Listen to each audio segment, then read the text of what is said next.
നിമിഷം എല്ലാവരും ഒന്ന് കണ്ണടച്ചിട്ട് നമുക്ക് ഇന്നത്തെ ഈ 1 മണിക്കൂർ ഭംഗിയായിട്ട് തീരാൻ വേണ്ടിയിട്ടുള്ള അനുഗ്രഹത്തിന് വേണ്ടി പ്രാർത്ഥിക്കാം. ഇന്നത്തെ ക്ലാസ് എടുക്കുന്ന ഫാക്കൽറ്റിക്ക് വേണ്ടിയിട്ടും പ്രാർത്ഥിക്കാം.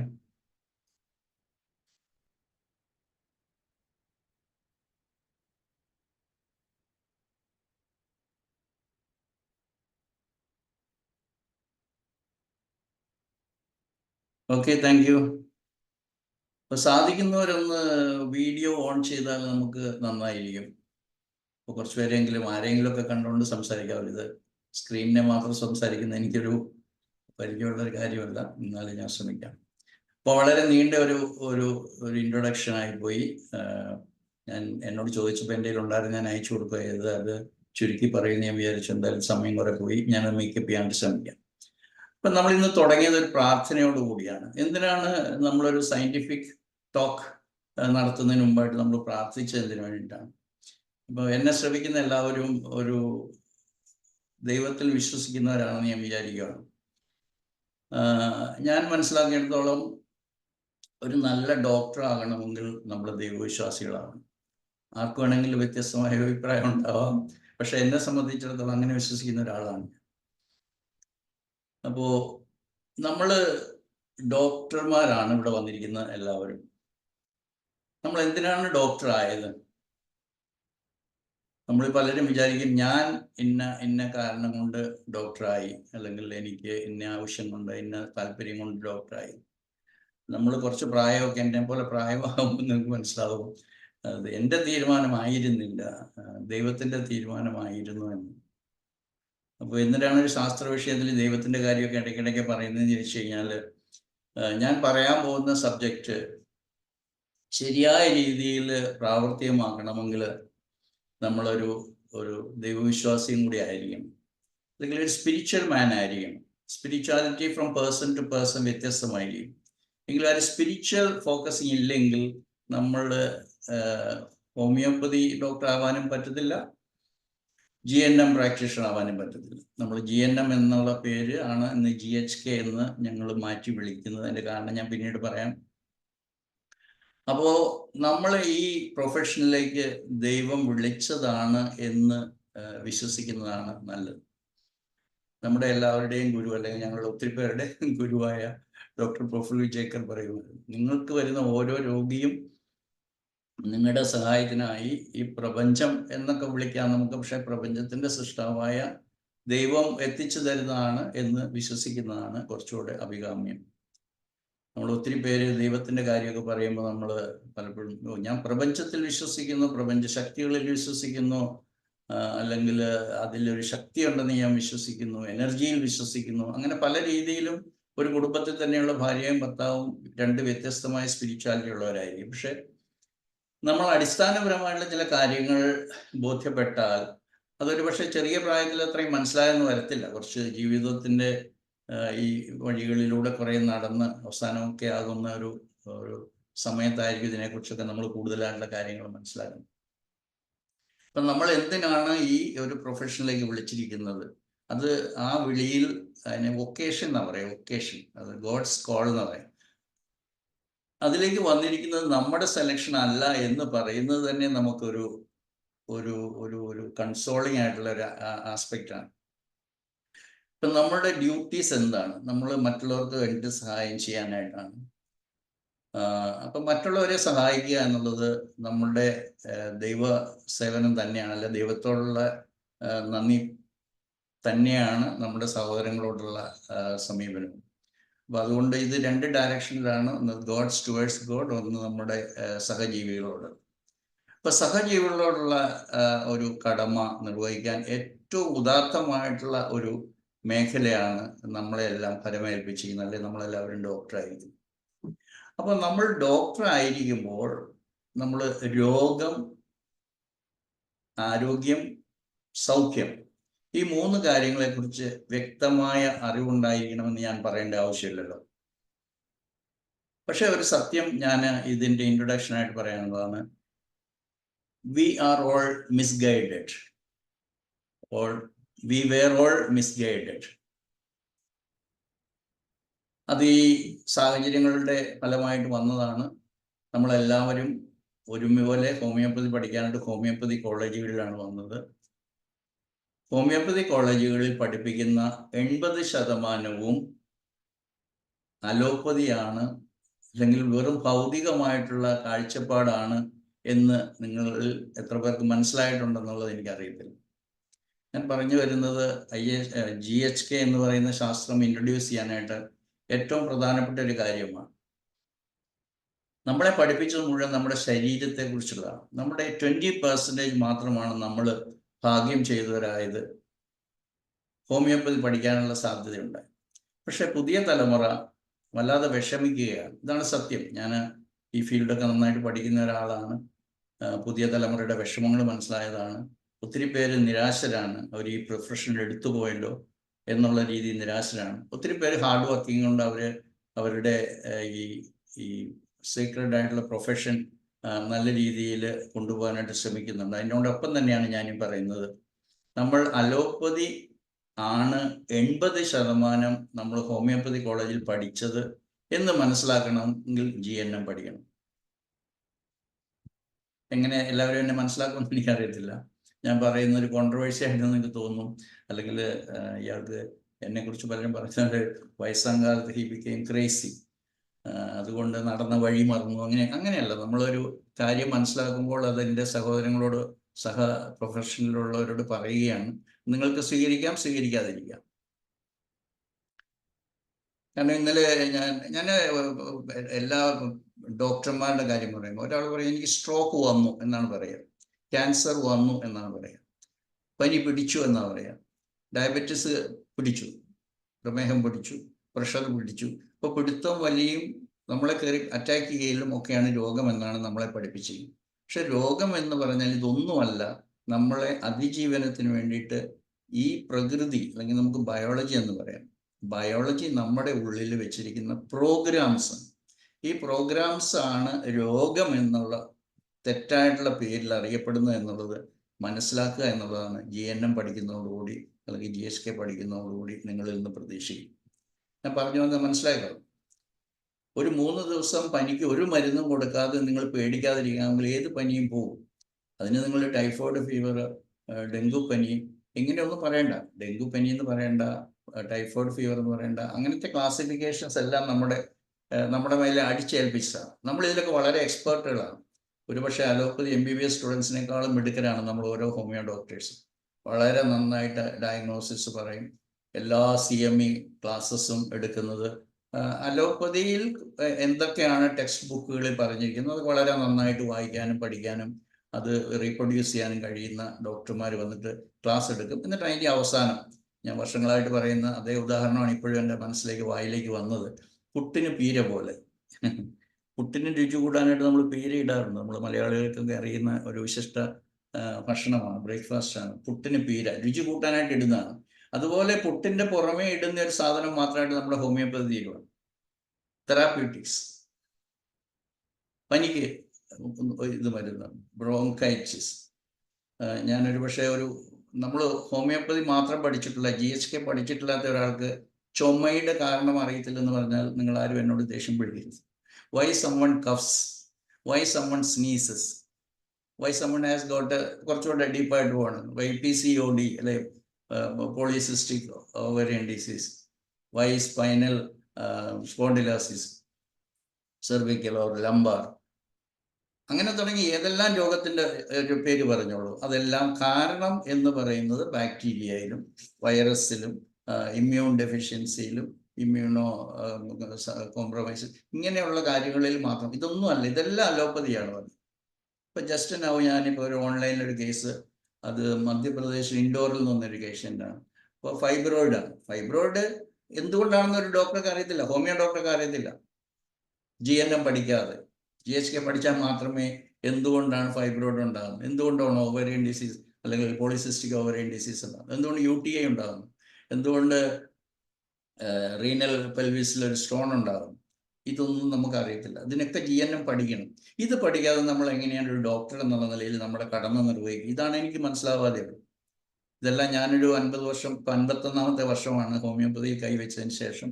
ഇത്രയും വർഷം ഞാൻ പഠിച്ചു എന്നൊന്നും അല്ല പറയുന്നത്. എൻ്റെ ഭാഗ്യം കൊണ്ട് അല്ലെങ്കിൽ ദൈവം എന്നെ നിയോഗിച്ചത് അനുസരിച്ചിട്ടാണ് ഞാൻ ഈ കഴിഞ്ഞ 2013 മുതൽ വളരെ ഇൻറ്റൻസ് ആയിട്ട് GHK പഠിച്ചു തുടങ്ങിയത്. 2008 ഞാനത് കേൾക്കുന്നത്. ആദ്യമായിട്ട് ഇത് കേൾക്കുന്നത് തീർച്ചയായിട്ടും എൻ്റെയും അനിതയുടെയൊക്കെ ഉള്ള ഞങ്ങളുടെ ഗുരുനാഥനായിട്ടുള്ള ഡോക്ടർ പ്രഫുൽ വിജയ്ക്കറുടെ ഒരു പ്രൊഡിക്റ്റീവ് സെമിനാർ ലൂധിയാനയിൽ വെച്ച് നടക്കുമ്പോഴാണ് ഞാൻ ആദ്യമായിട്ട് കേൾക്കുന്നത്. പക്ഷെ അത് കേട്ട സമയത്ത് 2008 ആണെങ്കിൽ എനിക്ക് ഒരു 5 വർഷത്തേക്ക് എൻ്റെ പേഴ്സണലായിട്ടുള്ള കുറേ കാര്യം കൊണ്ട് വായിക്കാനൊന്നും പറ്റിയിരുന്നില്ല. 2013 മുതലാണ് ഞാൻ വളരെ ഇൻറ്റൻസ് ആയിട്ട് എനിക്ക് പഠിക്കാനുള്ള സാഹചര്യം ഉണ്ടായത്. അപ്പോൾ അന്ന് മുതലേ ഞാൻ ഓൺലൈനിൽ സെർച്ച് ചെയ്തു. അങ്ങനെയാണ് ഞാൻ ഈ ഡോക്ടർ റൈക്കിയ ജിയാദ് ഹാമർ എന്ന് പറയുന്ന ഒരു ജർമ്മൻ ഡോക്ടർ കണ്ടുപിടിച്ച ഒരു ശാസ്ത്രത്തിനെ കുറിച്ച് വളരെ വിശദമായിട്ട് പഠിക്കാനായിട്ടുള്ള ഒരു സാധ്യതയുണ്ടായി. എനിക്ക് കുറച്ച് ലീവ് റെസ്റ്റൊക്കെ കിട്ടി. അങ്ങനെ ഞാൻ വായിച്ച് അതിൻ്റെ അകത്ത് കൂടുതൽ പഠിച്ചപ്പോൾ എനിക്ക് മനസ്സിലായി, this is wonderful, revolutionary, ground breaking എന്നൊക്കെ നമ്മൾ പറയും. Ground breaking, paradigm shift, game changer, ഇങ്ങനെ പല പേരുകളൊക്കെ നമ്മൾ ആധുനിക കാലത്ത് ഉപയോഗിക്കാറുണ്ട്. This is going to be the revolutionary science of the future. ഞാൻ ഒരു ഹോമിയോ ഡോക്ടർ ആയതുകൊണ്ട് GHKയിൽ മിടുക്കരായിട്ടുള്ള എൻ്റെ ടീച്ചേഴ്സ്, ഇൻ്റർനാഷണൽ ടീച്ചേഴ്സിന് ഒന്നും അറിയത്തില്ലാത്ത, അല്ലെങ്കിൽ അവർക്ക് എത്തിപ്പെടാൻ പറ്റാത്ത ഒരു മേഖലയും കൂടെ എനിക്ക് സ്വന്തമായി കിട്ടിയതുകൊണ്ട് GHK plus homeopathy is going to be the medicine of the future എന്ന് എനിക്ക് വളരെ കോൺഫിഡൻസ് ഉണ്ട്. Whether I am living in this world or not living in this world, it's immaterial. Doctor Hamer ഇന്നില്ല, ഡോക്ടർ ഹാനിമാൻ ഇന്നില്ല, doctor Praful Vijayakar ഇല്ല, but we are carrying forward the legacy of these legends. അതുകൊണ്ട് അത് ഈ ലോകത്തിലുണ്ടായിരിക്കും. ഇന്നൊരു പക്ഷേ അംഗീകരിക്കുന്നില്ല, അല്ല യൂണിവേഴ്സിറ്റി അംഗീകരിക്കുന്നില്ല, അല്ലെങ്കിൽ ഞാൻ അതുകൂടെ കാഷ്വലായിട്ട് പറയട്ടെ, ഞാൻ എൻ്റെ ഒരു റിക്വസ്റ്റ് നമ്മുടെ ടീച്ചിങ് ഫാക്കൽറ്റിയിൽ GHK പഠിപ്പിക്കാനായിട്ടുള്ള ഒരു സാഹചര്യം തരണം, ഞാനത് ക്ലാസ് എടുക്കാമെന്നൊക്കെ പറഞ്ഞ് ഞാനൊരു മെസ്സേജ് അയച്ചപ്പോൾ അതെങ്ങനെയോ തിരിഞ്ഞ് ഞാൻ അതിൻ്റെ ഒരു കോപ്പി അനിത ഡോക്ടർക്ക് ഇട്ടു. അങ്ങനെയാണ് ഡോക്ടർ അനിത ഇങ്ങനെയൊരു സാഹചര്യം ഉണ്ടായത്. ഇതെല്ലാം ഗോഡ് ഗിവൺ ആണെന്ന് ഞാൻ വിചാരിക്കുകയാണ്. അങ്ങനെയാണ് അനിത എന്നോട് ഇങ്ങനെ ഒരു ക്ലാസ് എടുക്കാമെന്നൊക്കെ ചോദിച്ച് ഞാനങ്ങനെ പറഞ്ഞു. എന്തുകൊണ്ടാണ് ഞാൻ പറയുന്നത് വെച്ചാൽ GHK is going to be revolutionary, അതിന് യാതൊരു സംശയമില്ല.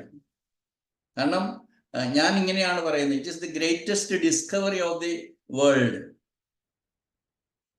And by the same reason it is going to be the greatest humanitarian service one can offer.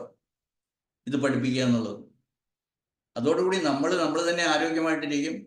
നമ്മുടെ ഡിയർ ആൻഡ് നിയർ വൺസ്, നമ്മുടെ കുടുംബത്തിലുള്ളവരെ നമുക്ക് ആരോഗ്യമായിട്ട് നിലനിർത്താൻ പറ്റും. നമുക്ക് സമയവും എനർജിയും പാഷൻ എല്ലാം ഉണ്ടെങ്കിൽ നമുക്ക് ഈ ലോകത്തിൽ മാറ്റങ്ങൾ വരുത്താനായിട്ട് സാധിക്കും. അങ്ങനെ ഇത് വ്യാപിപ്പിക്കലാണ് ഇപ്പം എൻ്റെ ജോലി. അതുകൊണ്ട് GHK പ്ലസ് ഹോമിയോപ്പതി, പലർക്കും ഹോമിയോപ്പതി അറിയത്തില്ല GHKയിലുള്ളവർക്ക്, പക്ഷെ ഞങ്ങളങ്ങനെ ഉള്ള ക്ലാസ്സുകളൊക്കെ ആയിട്ട് മുന്നോട്ട് പോകാനായിട്ടാണ് തീരുമാനിക്കുന്നത്. അപ്പം നമുക്ക് കാര്യത്തിലേക്ക് പോകാം. ഞാൻ 2013 മുതൽ വളരെ ഇൻറ്റൻസ് ആയിട്ട് GHK വായിക്കാൻ തുടങ്ങി. ഈ മേഖലയിൽ എവിടെയൊക്കെയാണ് ഹാമർ അന്ന് ജീവിച്ചിരിപ്പുണ്ട് 2013, അദ്ദേഹം 2017 മരിച്ചത്. പക്ഷേ ഞാൻ 2015 ഓസ്ട്രിയയിൽ, അനിത ഡോക്ടർ തെറ്റിച്ചാണ് ഓസ്ട്രേലിയ എന്ന് പറഞ്ഞ്, ഞാൻ ഓസ്ട്രിയയിലാണ് പോയത്. ഓസ്ട്രിയയിൽ 2 പ്രാവശ്യം പോയി, കാനഡയിൽ 1 പ്രാവശ്യം പോയി. എല്ലാ ഇന്റർനാഷണൽ കോൺഫറൻസ് ഓഫ് ഡോക്ടർ കാരോളിനാണ്. Caroline is the direct disciple of doctor Hamer. അപ്പം അങ്ങനെ ഞാൻ കാരോളിനുമായിട്ടാണ് ബന്ധപ്പെട്ടത്. പുള്ളിക്കാരി ഞാൻ ഇന്ത്യയിലേക്ക് വിളിച്ചു, പക്ഷെ പുള്ളിക്കാരിക്ക് ഇന്ത്യയിൽ വരാനുള്ള ധൈര്യമൊന്നുമില്ല. കാരണം ഇന്ത്യയെക്കുറിച്ച് പുള്ളിക്കാരിക്ക് പല തെറ്റായിട്ടുള്ള ധാരണകളൊക്കെ ഉണ്ട്. അപ്പോൾ ഞാൻ അങ്ങോട്ട് പോയി, അങ്ങനെ ക്ലാസ്സൊക്കെ നടത്തി. പുള്ളിയുടെ ടീമിലൊക്കെ ഞാൻ മെമ്പറായിരുന്നു. പിന്നെ ഈ ഹോമിയോപ്പതി ഞാൻ ഇടയ്ക്കിടയ്ക്ക് പറയുന്നത് പുള്ളിക്കാരത്തി ഇഷ്ടപ്പെട്ടില്ല. അങ്ങനെയാണ് ഞാൻ പുള്ളിക്കാരത്തിയായിട്ട് ബന്ധം പിരിഞ്ഞിട്ട് വേറെ സ്വന്തമായിട്ടുള്ള രീതിയിൽ പോയി. അപ്പോൾ പുള്ളിക്കാരത്തിയുടെയാണ് ബെസ്റ്റ്, നിങ്ങൾക്ക് നോട്ട് ചെയ്യാം, ആരെങ്കിലും എന്നെ ലിസൺ ചെയ്യുന്നുണ്ടെങ്കിൽ, അല്ലെങ്കിൽ ഞാൻ അതിലിടാം. learninggmm.com എന്ന് പറയുന്ന വെബ്സൈറ്റാണ് ഞാൻ നിങ്ങൾക്ക് തരാൻ പോകുന്ന ലേണിംഗ് സൈറ്റ്, അല്ലെങ്കിൽ നിങ്ങൾക്ക് റീഡിംഗ് മെറ്റീരിയൽ. ഞാൻ ഒന്നും പറഞ്ഞില്ലെങ്കിൽ you can learn by yourself. www.learninggmm.com. അത് കാരോളിൻ്റെ വളരെ സിസ്റ്റമാറ്റിക് ആയിട്ട്, വളരെ ക്ലാസിക്കലായിട്ട്, സിസ്റ്റമാറ്റിക് എന്ന് പറയാൻ നല്ലത്. കാരണം പുള്ളിക്കാരി തന്നെ ഒരു PhD കാരിയാണ്, ജർമ്മൻ ലിറ്ററേച്ചറുകാരിയാണ്. അപ്പം best site available in this world on GHK is learninggmm.com. അപ്പം ഞാൻ 2015 ഓസ്ട്രേലിയയിൽ പോയി, 2016 ഓസ്ട്രേലിയയിൽ പോയി, കാനഡയിൽ പോയി, 2019 വീണ്ടും ഓസ്ട്രേലിയയിലായിരുന്നു. അതോടുകൂടി പിന്നെ കോവിഡ് വന്നു. അതിന് ശേഷമാണ് ഞങ്ങൾ അതുവരെയും GNM ഇന്ത്യ എന്നുള്ള പേരിലായിരുന്നു. ഞാൻ 2017 തന്നെ എൻ്റെ ഒരു ഗ്രൂപ്പ് തുടങ്ങി. ഞാൻ കണ്ണൂരിലും എറണാകുളത്തും ഒക്കെ വെച്ച് ക്ലാസ്സസ് നടത്തി. അന്ന് എനിക്ക് ഹോമിയോപ്പതി സുഹൃത്തുക്കൾ മാത്രമേ ഉണ്ടായിരുന്നുള്ളൂ. 100-ൽ പരം പേര് കണ്ണൂർ പങ്കെടുത്തു, 100-ൽ പരം പേര് എറണാകുളത്തൊക്കെ പങ്കെടുത്തു. പിന്നെ തീരം എന്ന് പറയുന്ന സംഘടന അതില്ലാതെ പിന്നീട് ഞാൻ തന്നെ എൻ്റെ GNM ഇന്ത്യ എന്നുള്ള പേരിൽ തുടങ്ങി. അത് വളരെ പല സ്ഥലത്തും, ഹൈദരാബാദ് 2 പ്രാവശ്യം, കൊച്ചിയിൽ 2 പ്രാവശ്യം, കണ്ണൂര്, ബോംബെ, ഡൽഹി, നാഗപ്പൂരിൽ വെച്ചിട്ടാണ് 2019 അവിടെ ക്ലാസ് നടത്തുകൊണ്ടിരുന്നപ്പോഴാണ് നമ്മുടെ കോവിഡ് ആശാൻ വന്നത്. അപ്പോൾ അതോടുകൂടി അത് തീർന്നു. പിന്നെ നമ്മൾ ഓൺലൈനായി. അതോടുകൂടി നമ്മൾ പേര് മാറ്റി ഗ്ലോബൽ എന്നുള്ള നില. അപ്പോൾ അന്നത്തേക്ക് ഓൺലൈനായി എല്ലാ ക്ലാസ്സസ് എല്ലാം. അങ്ങനെയാണ് ഓൺലൈൻ ക്ലാസ്സസ് ആയിട്ട് ഇപ്പോൾ നടത്തിക്കൊണ്ടിരിക്കുന്നത്. ഞാൻ കുറച്ച് ഇൻട്രൊഡക്ഷൻ പറയുകയാണ്. നിങ്ങൾക്ക് എല്ലാവർക്കും ചോദ്യം ചോദിക്കാം. അതിനുശേഷം ഞാൻ കുറച്ചുകൂടെ ഷെയർ ചെയ്യാം. മാക്സിമം ചുരുങ്ങിയ സമയത്തിൽ ഇൻട്രൊഡക്ഷൻ പറഞ്ഞ് തീർക്കാമെന്ന് വിചാരിക്കുവാണ്. 10 മണിക്കൂർ ആകുന്നു. ഓക്കെ. ഞാൻ 2017 GNM ഇന്ത്യ എന്ന് പറയുന്ന ഒരു 18 വാട്സപ്പ് ഗ്രൂപ്പിൽ 3000-ഓളം മെമ്പേഴ്സ് ഉള്ള ഒരു ഗ്രൂപ്പ് ഫോം ചെയ്തിരുന്നു. അതിൽ പലരും താല്പര്യം കാണിക്കാതെ ആക്റ്റീവ് ആകാത്ത, എനിക്കറിയാം, എൻ്റെ സുഹൃത്തുക്കളും എനിക്ക് പേര് പറഞ്ഞറിയാവുന്ന എൻ്റെ ക്ലോസ് ആയിട്ടുള്ള സുഹൃത്തുക്കൾ എല്ലാവരും അതിൻ്റെ അകത്തുണ്ട്. എല്ലാവരും പക്ഷെ നിശബ്ദരാണ്. ഒരാൾ പോലും ഓപ്പണായിട്ട് CJ വർഗീസ് ഡോക്ടർ പറയുന്നതിൻ്റെ അകത്ത് എന്തോ ഒരു കാര്യം ഉണ്ടെന്ന് പറയാനായിട്ട് ഒരു വ്യക്തി പോലും എനിക്ക് ഉണ്ടായിട്ടില്ല. ഓപ്പണായിട്ടെ ചിലരൊക്കെ ഇങ്ങനെ രഹസ്യമായിട്ടൊക്കെ വന്നിട്ട് കൂടിയിട്ട് പോകും. പക്ഷേ ഈ പറയുന്ന GHKക്ക് സപ്പോർട്ട് ചെയ്യാനായിട്ട് കേരളത്തിലെ എൻ്റെ IHK സുഹൃത്തുക്കൾ വളരെ, അതൊക്കെ ഒന്ന് പറഞ്ഞാൽ വലിയ പൊളിറ്റിക്സ് ആവാതൊന്നും പറയാൻ പോകുന്നില്ല ഞാൻ. എന്തായാലും ഞങ്ങൾ 2017 മുതൽ, അത് ജാനുവരി 26 റിപ്പബ്ലിക് ഡേയിലാണ് GNM ഇന്ത്യ സ്റ്റാർട്ട് ചെയ്തത്. അപ്പോൾ നമ്മൾ കഴിഞ്ഞ വർഷം ജാനുവരിയിൽ എൻ്റെ 8ാം വാർഷികം ആഘോഷിച്ചു. പിന്നെ എല്ലാ വർഷവും നമ്മൾ നമ്മുടെ വേൾഡ് ഹോമിയോപ്പതി ഡേ ഒക്കെ ആഘോഷിക്കുന്നത് അതൊക്കെ നമ്മുടെ ഉള്ളിൽ കിടക്കുന്നതുകൊണ്ടാണ്. അപ്പം നമുക്ക് ഈ വേൾഡ് GNM എന്നുള്ള ഒരു പ്രസ്ഥാനം തന്നെ ഞാൻ തുടങ്ങി വെച്ചതും ലോകത്തിൽ കിട്ടാവുന്ന എല്ലാ ടീച്ചേഴ്സിനെയും ഇതിലേക്ക് വരുത്തിക്കൊണ്ട് ഇതൊരു വലിയ വ്യാപകമായിട്ടുള്ള ഒരു പ്രചരണമൊക്കെ ആക്കിക്കൊണ്ട് നമ്മൾ മുന്നോട്ട് പോകുന്നു. എന്തായാലും IHKയിൽ ഞാനിപ്പം 51 വർഷമായി ഹോമിയോപ്പതി കൈവച്ചിട്ട്, 47 വർഷമായി ചികിത്സ എന്ന് പറയുന്ന ഡോക്ടറായിട്ട്. അപ്പോൾ ഇത്രയും വർഷം അതിനുശേഷം IHKയിൽ വന്ന് 32 വർഷത്തെ ഇതെല്ലാം എന്നെ ഒത്തിരി സഹായിച്ചിട്ടുണ്ട് ഓർഗനൈസിങ്ങിൻ്റെ തലത്തിലൊക്കെ. അങ്ങനെയാണ് ഇത് മുന്നോട്ട് പോയിക്കൊണ്ടിരിക്കുകയാണ്. എന്തായാലും ഒത്തിരി പേര് ഇന്ന് സഹകരിക്കുന്നുണ്ട്. ലോകത്തിൽ ഒരു 45 രാജ്യങ്ങളിലുള്ളവർ ഞങ്ങളുടെ വെബ്സൈറ്റ് ഞങ്ങളൊരു ഇവാലുവേഷൻ നടത്തിയപ്പോഴത്തേക്കും ഡിസംബർ മാസം 2024 ഡിസംബർ മാസത്തിൽ 45 കൺട്രീസിൽ നിന്നുള്ളവർ വിസിറ്റേഴ്സ് ഉണ്ടായിരുന്നു എന്നുള്ളത് ഞങ്ങളെ സംബന്ധിച്ചിടത്തോളം ഭയങ്കരമായിട്ടുള്ള അഭിമാനവും സന്തോഷവും തരുന്ന ഒരു കാര്യമാണ്. അതുപോലെ എല്ലാ വർഷവും ഞങ്ങൾ മെയ്യിൽ വേൾഡ് GHK ഡേ ആഘോഷിക്കുകയാണ്. ഇതിപ്പം 90th ബർത്ത്ഡേ ഓഫ് ഡോക്ടർ ഹാമറാണ് ഞങ്ങൾ സെലക്ട് ചെയ്തിരിക്കുന്നത്. ആക്ച്വലി മെയ് 17 പുള്ളിയുടെ അദ്ദേഹത്തിൻ്റെ ബർത്ത്ഡേ. അത് ഞങ്ങൾ മെയ് മാസം മുഴുവനും ആഘോഷിക്കുകയായിരുന്നു. ഞങ്ങളൊരു 16 വീഡിയോ അപ്ലോഡ് ചെയ്തു from different parts of the world. അതിന് ഇപ്പം നിങ്ങൾക്ക് ഞങ്ങളുടെ ഗ്ലോബൽ GHK എന്ന വെബ്സൈറ്റ് നിങ്ങൾക്ക് സന്ദർശിക്കാം. അതിൽ പൈസയും കൊടുക്കാതെ തന്നെ ഒരു 81 വീഡിയോസ് ഇന്ന് അവൈലബിൾ ആണ്. GHKയെ കുറിച്ച് ഞാനും എൻ്റെ സഹപ്രവർത്തകരും എടുത്ത വീഡിയോസ് ഫ്രീ ആയിട്ട് അവൈലബിൾ ആണ്. പിന്നെ കഴിഞ്ഞൊരു 2-3 വർഷമായിട്ട് പെയ്ഡ് വെബിനാർസ് നടത്തുന്നുണ്ട്. വെറും ചെറിയ പൈസയാണ്, 2360 രൂപയും വേണ്ടിയാണ് GST ഉൾപ്പെടെ മെമ്പർഷിപ്പിന്. ആ മെമ്പർഷിപ്പ് എടുക്കുന്നതോടുകൂടി നിങ്ങൾക്ക് ഓട്ടോമാറ്റിക്കലി എല്ലാ ആഴ്ചയും നിങ്ങൾക്ക് പെയ്ഡ് വെബിനാർസിൻ്റെ ലിങ്ക് വരും. നിങ്ങൾക്കത് അറ്റൻഡ് ചെയ്യാം. അതെല്ലാം പിന്നീട് ഒരു വർഷത്തേക്ക് മുഴുവനും അവൈലബിൾ ആണ് ഞങ്ങളുടെ വെബ്സൈറ്റിൽ. ഞങ്ങളുടെ വെബ്സൈറ്റിൻ്റെ പേര് ഞാൻ പറഞ്ഞു, www.globalgnm.com. അത് ഗ്ലോബൽ GHK ആക്കാനായിട്ടുള്ള റെനോവേഷൻസ് നടത്തിക്കൊണ്ടിരിക്കുകയാണ്. അപ്പോൾ ഈ വീക്ക്ലി പെയ്ഡ് വെബിനാർസ് അത് നിങ്ങൾക്ക് വളരെയധികം യൂസ്ഫുൾ ആയിരിക്കും. എങ്ങനെ ഇത് ജനങ്ങളെ എത്തിക്കുന്നു, ലോകത്തിന് മുഴുവൻ പ്രചരിക്കുന്നു എന്നുള്ളത് നമുക്ക് തന്നെ അത്ഭുതം ഉണ്ടാകും. കാരണം 7500 പേര് ഞങ്ങളുടെ ഈ വീഡിയോസ് കണ്ടു എന്നുള്ളതാണ് അതിൻ്റെ തെളിവ്. ഏതാണ്ട് 300ഓളം പുതിയ സബ്സ്ക്രൈബേഴ്സ് ഉണ്ടായി. ഞങ്ങൾക്ക് ഓൾറെഡി ഒരു 3000ഓളം സബ്സ്ക്രൈബേഴ്സ് ഉണ്ട് വീഡിയോസ് കാണാനായിട്ടുള്ളവർ. ഞങ്ങളുടെ യൂട്യൂബിലുള്ളത് 3000ഓളം മെമ്പേഴ്സ് ഉണ്ട് ഫ്രം 35 കൺട്രീസ്. ഒരു 45 കൺട്രീസിലുള്ളവർ വിസിറ്റ് ചെയ്തിട്ടുണ്ട് കഴിഞ്ഞ ഡിസംബറിൽ. പിന്നെ ഇപ്പോൾ അനിത ഡോക്ടർ പറഞ്ഞ പോലെ ഞാൻ ഈ കോവിഡിൻ്റെ സമയത്ത് അധികം മൂവ്മെൻ്റ് ഒന്നും ഇല്ലാതിരുന്ന സമയത്ത് അന്നൊക്കെ 4 മണി ക്ലബ്ബ് എന്ന് പറയുന്ന ഒരു ക്ലബ്ബ്, 4 AM ക്ലബ്ബ് എന്നാണ് അത് അറിയപ്പെടുന്നത്. അന്ന് ഞാനതിൽ മെമ്പർ ആയതുകൊണ്ട് എല്ലാ ദിവസവും 4 മണിക്ക് എണീറ്റിട്ട് ആക്ടിവിറ്റീസ് തുടങ്ങുമായിരുന്നു. അപ്പം അതിൻ്റെ ഗുണമായിട്ട് ഞാനൊരു 440 ഓഡിയോ ക്ലിപ്സ് ഞങ്ങളുടെ വെബ്സൈറ്റിൽ പബ്ലിഷ് ചെയ്തിട്ടുണ്ട്. ഫ്രീ ആണ്. അത് 1 മുതൽ നിങ്ങൾ ഈ 440 എണ്ണം കേട്ട് കഴിയും. ഒരു 6, 7, 8 മിനിറ്റുള്ള ദൈർഘ്യമുള്ള ഓഡിയോ ക്ലിപ്സാണ്. അത്രയും കേൾക്കുമ്പോഴത്തേക്ക് നിങ്ങൾക്ക് അതിനെക്കുറിച്ചുള്ള കോഴ്സ് കിട്ടും. ഞങ്ങളത് വീഡിയോ ആയിട്ട് മാറ്റാനായിട്ടുള്ള ശ്രമത്തിലാണ് ഇപ്പോഴുള്ളത്. അപ്പം വളരെ പ്രധാനപ്പെട്ട, വളരെ സന്തോഷകരമായിട്ടുള്ള ഒരു കാര്യം, ഞങ്ങൾ അധികം താമസിയാതെ 1-2 മാസത്തിനുള്ളിൽ തന്നെ GHK ഫോർ ഹോമിയോപ്പത്സ് എന്ന ഒരു കോഴ്സ് സ്റ്റാർട്ട് ചെയ്യുവാണ്. GHK for homeopaths. അതായത് ഇതിൽ ഏറ്റവും കൂടുതൽ ഉപയോഗപ്രദമാകുന്നത് ഹോമിയോപ്പത്സിനാണ്. കാരണം എന്തുകൊണ്ടാണെന്ന് വെച്ചാൽ അവർക്ക് മാത്രമാണ് ഈ ഡൈനാമിസത്തെ കുറിച്ച് ഇത്രയും നമുക്ക് ഓൾറെഡി കിട്ടിപ്പോയ അറിവുകൾ. അല്ലെങ്കിൽ നമ്മുടെ ശാസ്ത്രം ഹോമിയോപ്പതി ഒരിക്കലും ഒരു മെറ്റീരിയൽ സയൻസ് അല്ലെന്നാണ് ഞാൻ ആദ്യം ഈ 80-20% ഒക്കെ കഥ പറഞ്ഞത്. നമ്മൾ പഠിച്ചു പോയതിൽ കൂടുതൽ 80% ശ്രദ്ധിക്കുന്നത്. അങ്ങനെ ഒരു ഗ്രൂപ്പ് ഉണ്ട്. അല്ലെങ്കിൽ അവർക്ക് അവസാനം വരുമ്പോഴത്തേക്ക് അവർ ട്രാജഡി ആയിട്ടാണ് വരുന്നത്. അങ്ങനെ ഹോമിയോപ്പതിയുടെ അന്തസത്തയിലേക്ക് പോകാനായിട്ട് അവർക്ക് സാധ്യമല്ല. അപ്പൊ ഇന്ന് അല്ലെങ്കിൽ ഈ ലോകത്തിൽ തന്നെ ഏറ്റവും നന്നായിട്ട് ഹോമിയോപ്പതി പ്രാക്ടീസ് ചെയ്യുന്ന, അല്ലെങ്കിൽ ഹോമിയോപ്പതി പഠിപ്പിച്ചിട്ടുള്ളവര് പ്രെഡിക്റ്റീവ് ഹോമിയോപ്പതി തന്നെയാണ്. അതുകൊണ്ടാണ് ഞങ്ങളുടെ എല്ലാം ഗുരുനാഥനായിട്ട് ഡോക്ടർ പ്രഫുൽ വിജയ്ക്കറിനെ ഞങ്ങൾ കാണും. നമ്മളെ ഹോമിയോപ്പതിയുടെ അത്യുന്നതമായ മേഖലകളിലേക്ക് കൊണ്ടുപോയത് ഡോക്ടർ പ്രഫുൽ വിജയ്ക്കറാണ്. അദ്ദേഹം തന്നെയാണ് ഈ പറയുന്ന GHK ഇന്ത്യയിൽ കൊണ്ടുവന്നത് എന്നുള്ളതാണ് ഞാൻ നേരത്തെ പറഞ്ഞ ചരിത്രത്തിലുള്ള പ്രധാനപ്പെട്ട കാര്യം. അപ്പൊ അദ്ദേഹത്തിന്റെ സ്റ്റുഡൻസിന് പ്രത്യേകിച്ച് ക്ലാസ്സസ് തന്നെ നടന്നു. 2-3 സെമിനാറുകൾ തന്നെ ഞാൻ ഈ സൈലന്റ് ആയിട്ടിരുന്ന സമയത്ത് 2008 മുതൽ 2013 വരെയുള്ള സമയത്ത് അദ്ദേഹം ക്ലാസ് എടുത്തിട്ടുണ്ട്.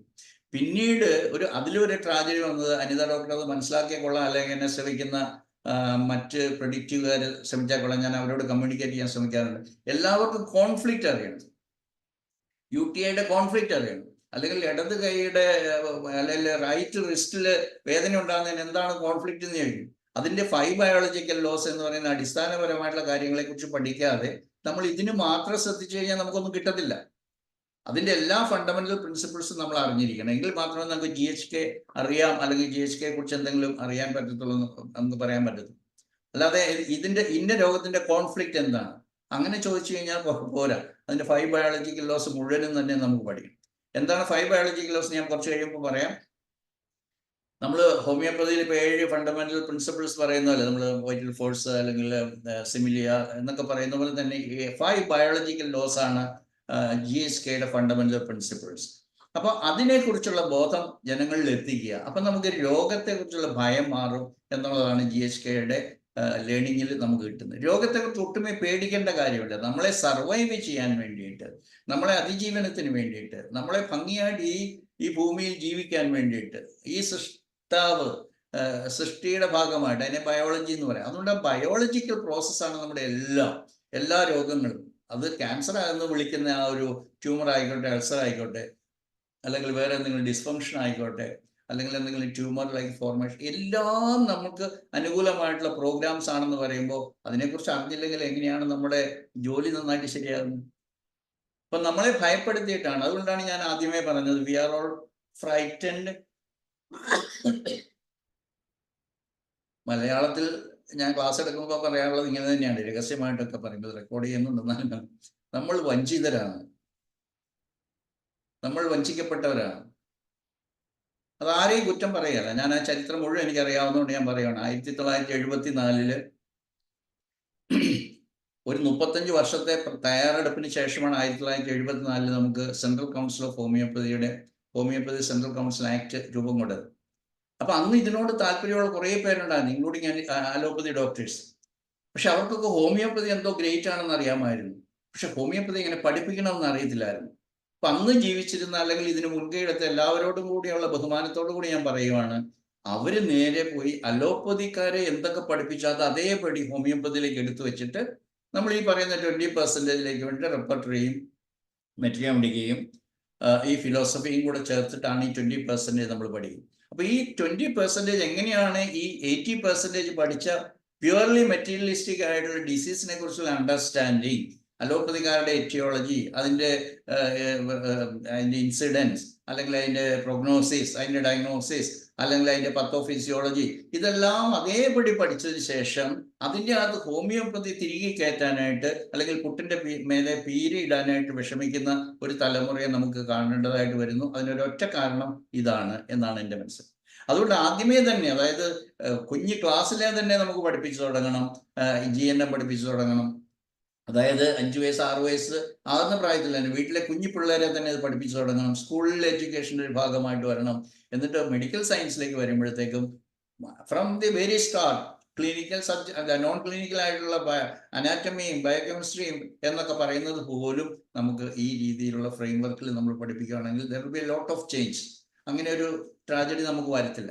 ഇപ്പോഴും സംഭവിച്ചുകൊണ്ടെങ്കിൽ നമുക്കത് മനസ്സിലാക്കാനായിട്ട് പറ്റുന്നില്ല. അതാണ് അതിൻ്റെ പ്രധാനപ്പെട്ട സംഗതി. അപ്പോൾ ഞാൻ വഞ്ചിക്കപ്പെട്ടിരിക്കുകയാണെന്ന് പറയുന്നത് ഒന്നുകൂടി അടിവരയിട്ട് പറയുകയാണ്. വാക്കുകൾ എങ്ങനെ വേണമെങ്കിലും എടുക്കാം. വി വെർ മിസ്ഗൈഡഡ് എന്ന് വളരെ സോഫ്റ്റ് ആയിട്ട് വേണമെങ്കിൽ പറയാം. നമ്മളെ തെറ്റിദ്ധരിപ്പിച്ചിരിക്കുകയാണ്, അല്ലെങ്കിൽ നമ്മൾ തെറ്റായ വഴിയിലേക്കാണ് നമ്മൾ പോയിക്കൊണ്ടിരിക്കുന്നത്. പക്ഷെ നമ്മൾ അത് തന്നെയാണ് ഈ പാവപ്പെട്ട ജനങ്ങളെയും മിസ്ഗൈഡ് ചെയ്യുന്നത് എന്ന് എനിക്ക് പറയാതിരിക്കാൻ വയ്യ. എങ്ങനെയാണെന്ന് വെച്ച് കഴിഞ്ഞാൽ, നിങ്ങൾ പനി താത്താനായിട്ട് ബെൽഡോണ, പ്രയോണി, അക്രോണൈറ്റ് ഇത് കൊടുക്കാം, ക്രെസ്റ്റോസ് കൊടുക്കാം എന്ന് പറയുമ്പോൾ പനി താഴ്ത്തേണ്ടെന്നേ. പനി എന്താണെന്ന് അറിഞ്ഞാൽ മതി. ഞാൻ നേരത്തെ പറഞ്ഞു, ചുമ എന്തുകൊണ്ടാണെന്ന് ഒരാൾക്ക് അറിയത്തില്ലെന്ന് പറഞ്ഞാൽ ചുമ ഈസ് ഓക്കെ. പക്ഷെ ഇത് എന്തുകൊണ്ടാണ് ഉണ്ടാകുന്നത്? അത് ഫിയർ ആണ്, ടെറിട്ടോറിയൽ ഫിയർ ആണ് ഒരു മെയിലിനെ സംബന്ധിച്ചിടത്തോളം. ഇത് നമ്മൾ എവിടെയെങ്കിലും കേട്ടിട്ടുണ്ടോ? നമ്മൾ പഠിച്ച ഏതെങ്കിലും ശാസ്ത്രത്തിൽ മെയിലിന്റെ കോസ് വേറെയാണ്, ഫീമെയിലിന്റെ കോസ് വേറെയാണ്. അല്ലെ, ഹോർമോൺ ആക്റ്റീവ് ആയിട്ടുള്ള ഒരാൾക്ക്, നോർമൽ ഹോർമോൺ സ്റ്റാറ്റസ് ഉള്ള ഒരാൾക്ക് ഒരു കാരണമാണ്, ഹോർമോൺ ഡൗൺ ആകുമ്പോഴത്തേക്കും വേറൊരു കോഴ്സ്. ഇതൊന്നും നമ്മൾ പഠിച്ചിട്ടില്ല. അപ്പോൾ ഇത് GHKയുടെ ഇൻട്രൊഡക്ഷൻ പറയുമ്പോഴത്തേക്കും അത് ഹോമിയോപ്പതിയുടെ ഇൻട്രൊഡക്ഷൻ പറയുന്ന പോലെ. നമ്മളോട് ഒരാൾ എന്നോട് മിക്ക ദിവസവും ആരെങ്കിലും ഒക്കെ വിളിച്ച് ചോദിക്കുന്നതാണ്, ഡോക്ടർ എനിക്ക് GHKയെ കുറിച്ചൊന്നും അറിയത്തില്ല, ഒന്ന് പറഞ്ഞു തരാമോ? അപ്പം ഞാൻ ചോദിക്കുന്നതാണ്, എനിക്ക് മ്യൂസിക്കിനെ കുറിച്ചൊന്നും അറിയത്തില്ല, എന്നെ ഒന്ന് പഠിപ്പിക്കാമോ, അല്ലെങ്കിൽ മിടുക്കനാക്കാമോ, നല്ലൊരു സംഗീതജ്ഞനാക്കാമോ എന്ന് ചോദിക്കുന്ന പോലെയാണ്. അല്ലെങ്കിൽ എനിക്ക് ഹോമിയോപ്പതിയെ കുറിച്ചൊന്നും അറിയത്തില്ല, ഞാനിങ്ങനെ കേട്ടു ഹോമിയോപ്പതി വളരെ നല്ലൊരു ശാസ്ത്രമാണെന്ന് അറിയാം, അതൊന്ന് പറഞ്ഞു തരാമോ എന്ന് പറഞ്ഞാൽ ഈ ഫോണിൽ കൂടെ ആ ഒരു 10 മിനിറ്റ് കൊണ്ട് പറഞ്ഞു തരണമെന്ന് ഉദ്ദേശിക്കുന്ന പോലെയാണ് നമ്മൾ GHKയെ കുറിച്ച് പറയുന്നത്. അതൊരു ഒരു ഒരു വളരെ ഡീപ്പായിട്ടുള്ള ഒരു നോളജാണ്. ഞാൻ വീണ്ടും റിപ്പീറ്റ് ചെയ്യണം, ഇറ്റ്സ് എ ഗ്രൗണ്ട് ബ്രേക്കിംഗ്. നമ്മൾ ഇതുവരെ പഠിച്ചതെല്ലാം തല കീഴായിട്ട് നിർത്തുന്ന ഒരു അറിവാണിത്. വളരെ റെവല്യൂഷണറി ആയിട്ടുള്ള, വിപ്ലവകരമായിട്ട്. കാരണം ഇത് ലോകം അംഗീകരിച്ചു കഴിഞ്ഞാൽ ഇതൊരു വലിയ വിപ്ലവമായിരിക്കും എന്നുള്ളതിന് എനിക്ക് യാതൊരു സംശയമില്ല. നമുക്ക് രോഗത്തെക്കുറിച്ച്, ഇവിടെയാണ് ഏറ്റവും അടിസ്ഥാനപരമായിട്ട് നമ്മൾ നോക്കുന്നത്. രോഗത്തെക്കുറിച്ച് നമുക്ക് കിട്ടിയിരിക്കുന്ന അറിവ്, ഇത് നമ്മുടെ ശത്രുവാണ്, ശത്രുപക്ഷത്ത് നിൽക്കുന്ന എന്തുവാണ്, രോഗം നമ്മളെ പിടിക്കുന്നു, മഴക്കാല രോഗങ്ങൾ വരുന്നു, കൊതുക് കുത്തുന്നു, നിങ്ങൾ സെഡന്ററി ഹാബിറ്റ്സ് വരുമ്പോൾ രോഗം വരുന്നു. ഒന്നുമില്ല. ഈ പ്രകൃതി നമ്മുടെ ബന്ധുവാണ്. ഈ പ്രകൃതിയിലാണ് നമ്മളോട് ജീവിക്കാൻ പറഞ്ഞിട്ടുള്ളത്. ഞാൻ പലപ്പോഴും ക്ലാസ് എടുക്കാൻ പറയുന്ന പോലെ ആകാശത്തിലെ പറവകളെ നോക്കുക. കോടിക്കണക്കിനുള്ള പക്ഷികളുണ്ട്. ഭൂമിയിൽ മനുഷ്യൻ മാത്രമല്ലല്ലോ, മറ്റു മൃഗങ്ങളുണ്ട്. കോടാനുകോടി മൃഗങ്ങളുണ്ട്. വെള്ളത്തിലേക്ക് നോക്കുക, അതുപോലെ തന്നെ കോടാനുകോടി മത്സ്യങ്ങളുണ്ട്.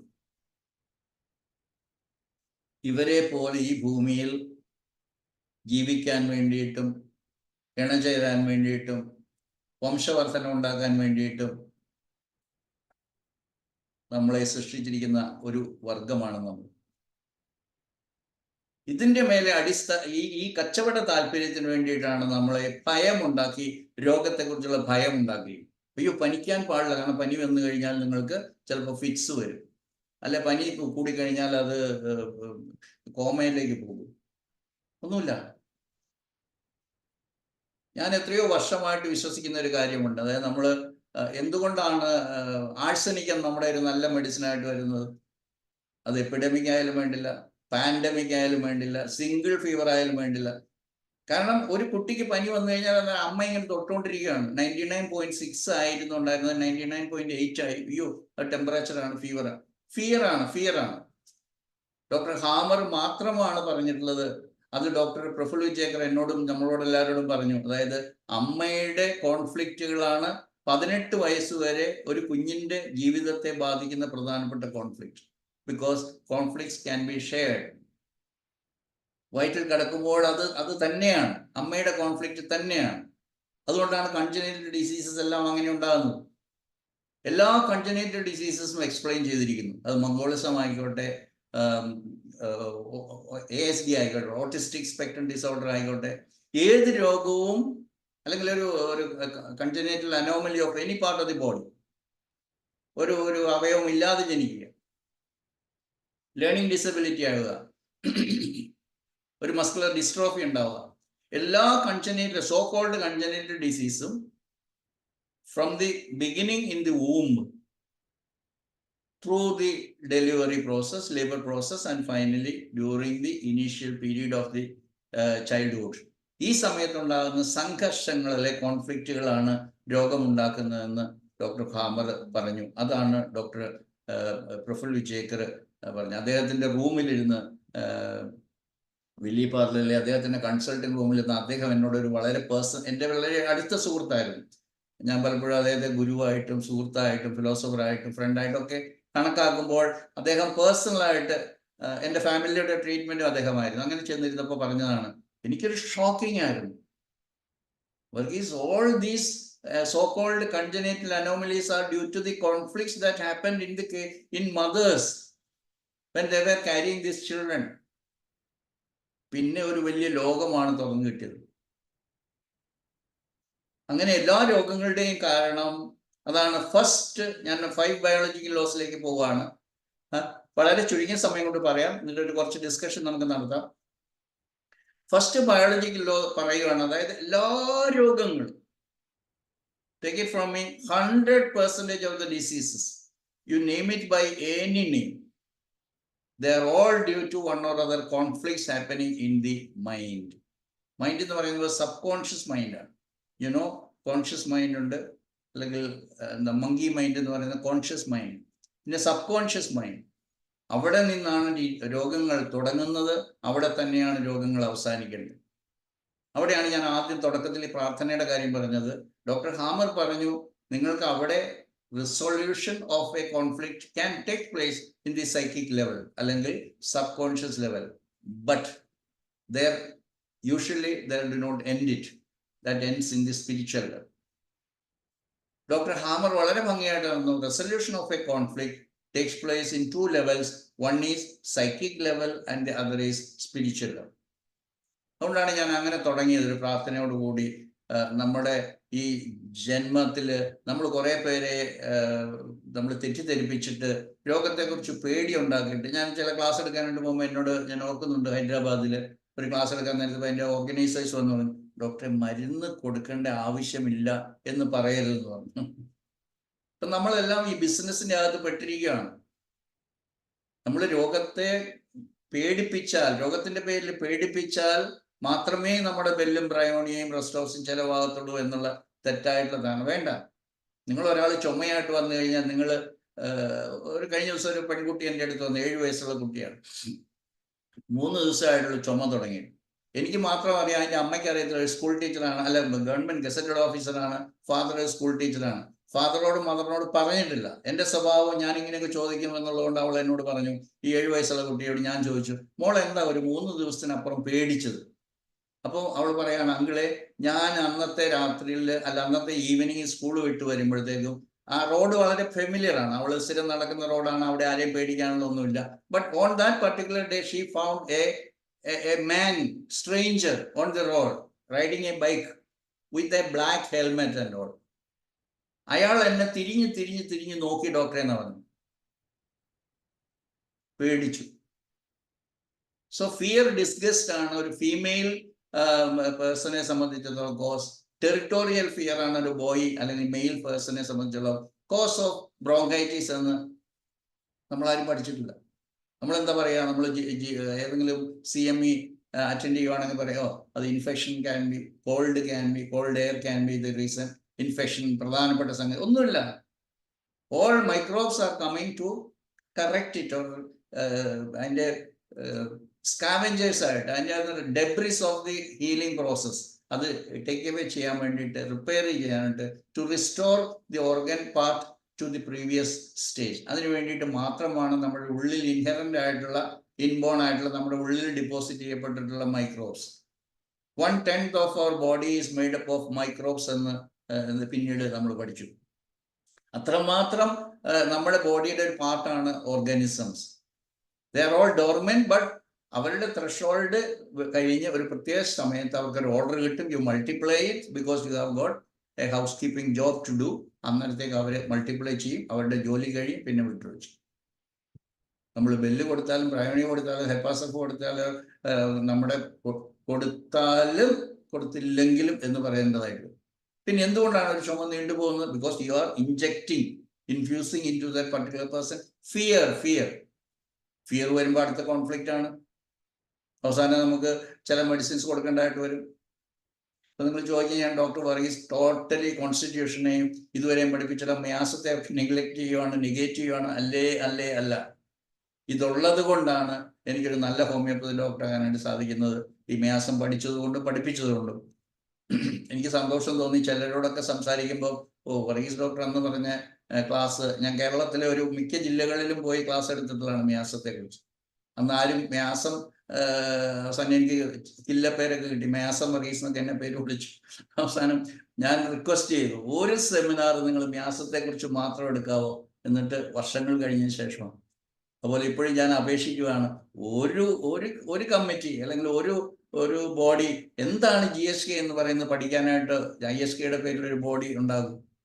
ഞങ്ങളിപ്പം മറാത്തോറ യൂണിവേഴ്സിറ്റിയിലേക്ക് റിക്വസ്റ്റ് കൊടുത്തിട്ടുണ്ട്, ഷോർട്ട് ടൈം സർട്ടിഫിക്കറ്റ് കോഴ്സൊക്കെ നടത്താണ്ട്. ഇതൊക്കെ നടക്കും. ഒരു യൂണിവേഴ്സിറ്റി തന്നെ ഫോം ചെയ്യും.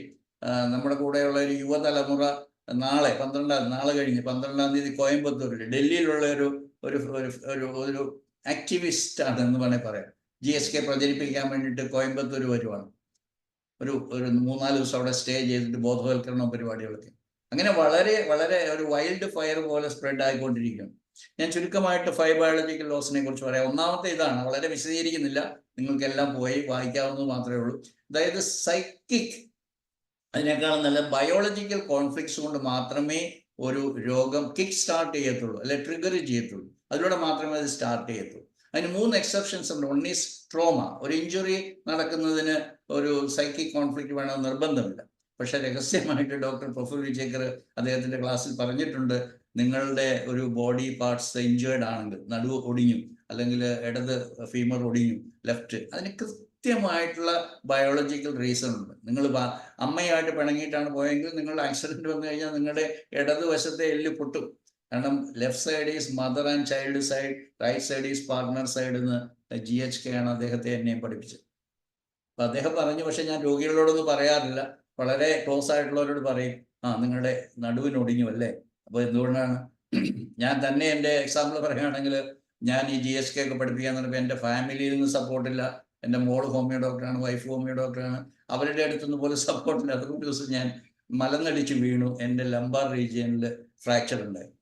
അപ്പോൾ ഫ്രാക്ചറൊക്കെ ഡയഗ്നോസ് ചെയ്തു. അപ്പോൾ എൻ്റെ GNM എൻ്റെ ഉള്ളിലുള്ളത് കൊണ്ട് എനിക്ക് തന്നെ ഒരു ദിവസം ഞാൻ എൻ്റെ ബെൽറ്റും ബാൻഡേജും ഒക്കെ വലിച്ചെറിഞ്ഞിട്ട് ഞാൻ അതിൻ്റെ അന്ന് പുറത്ത് കിടന്നു. Because lumbar is for self devaluation conflict, the core of the individual, plus ആ പ്രത്യേക സ്ഥലത്തിന് ലാക്ക് ഓഫ് സപ്പോർട്ടാണ്. I want support which I am not getting. അങ്ങനെ ഞാൻ തന്നെ അതിനെ മറികടന്നു. ഇപ്പൊ എനിക്ക് എന്ത് വേണമെങ്കിലും എടുക്കാം, ഹെവി എടുക്കാം.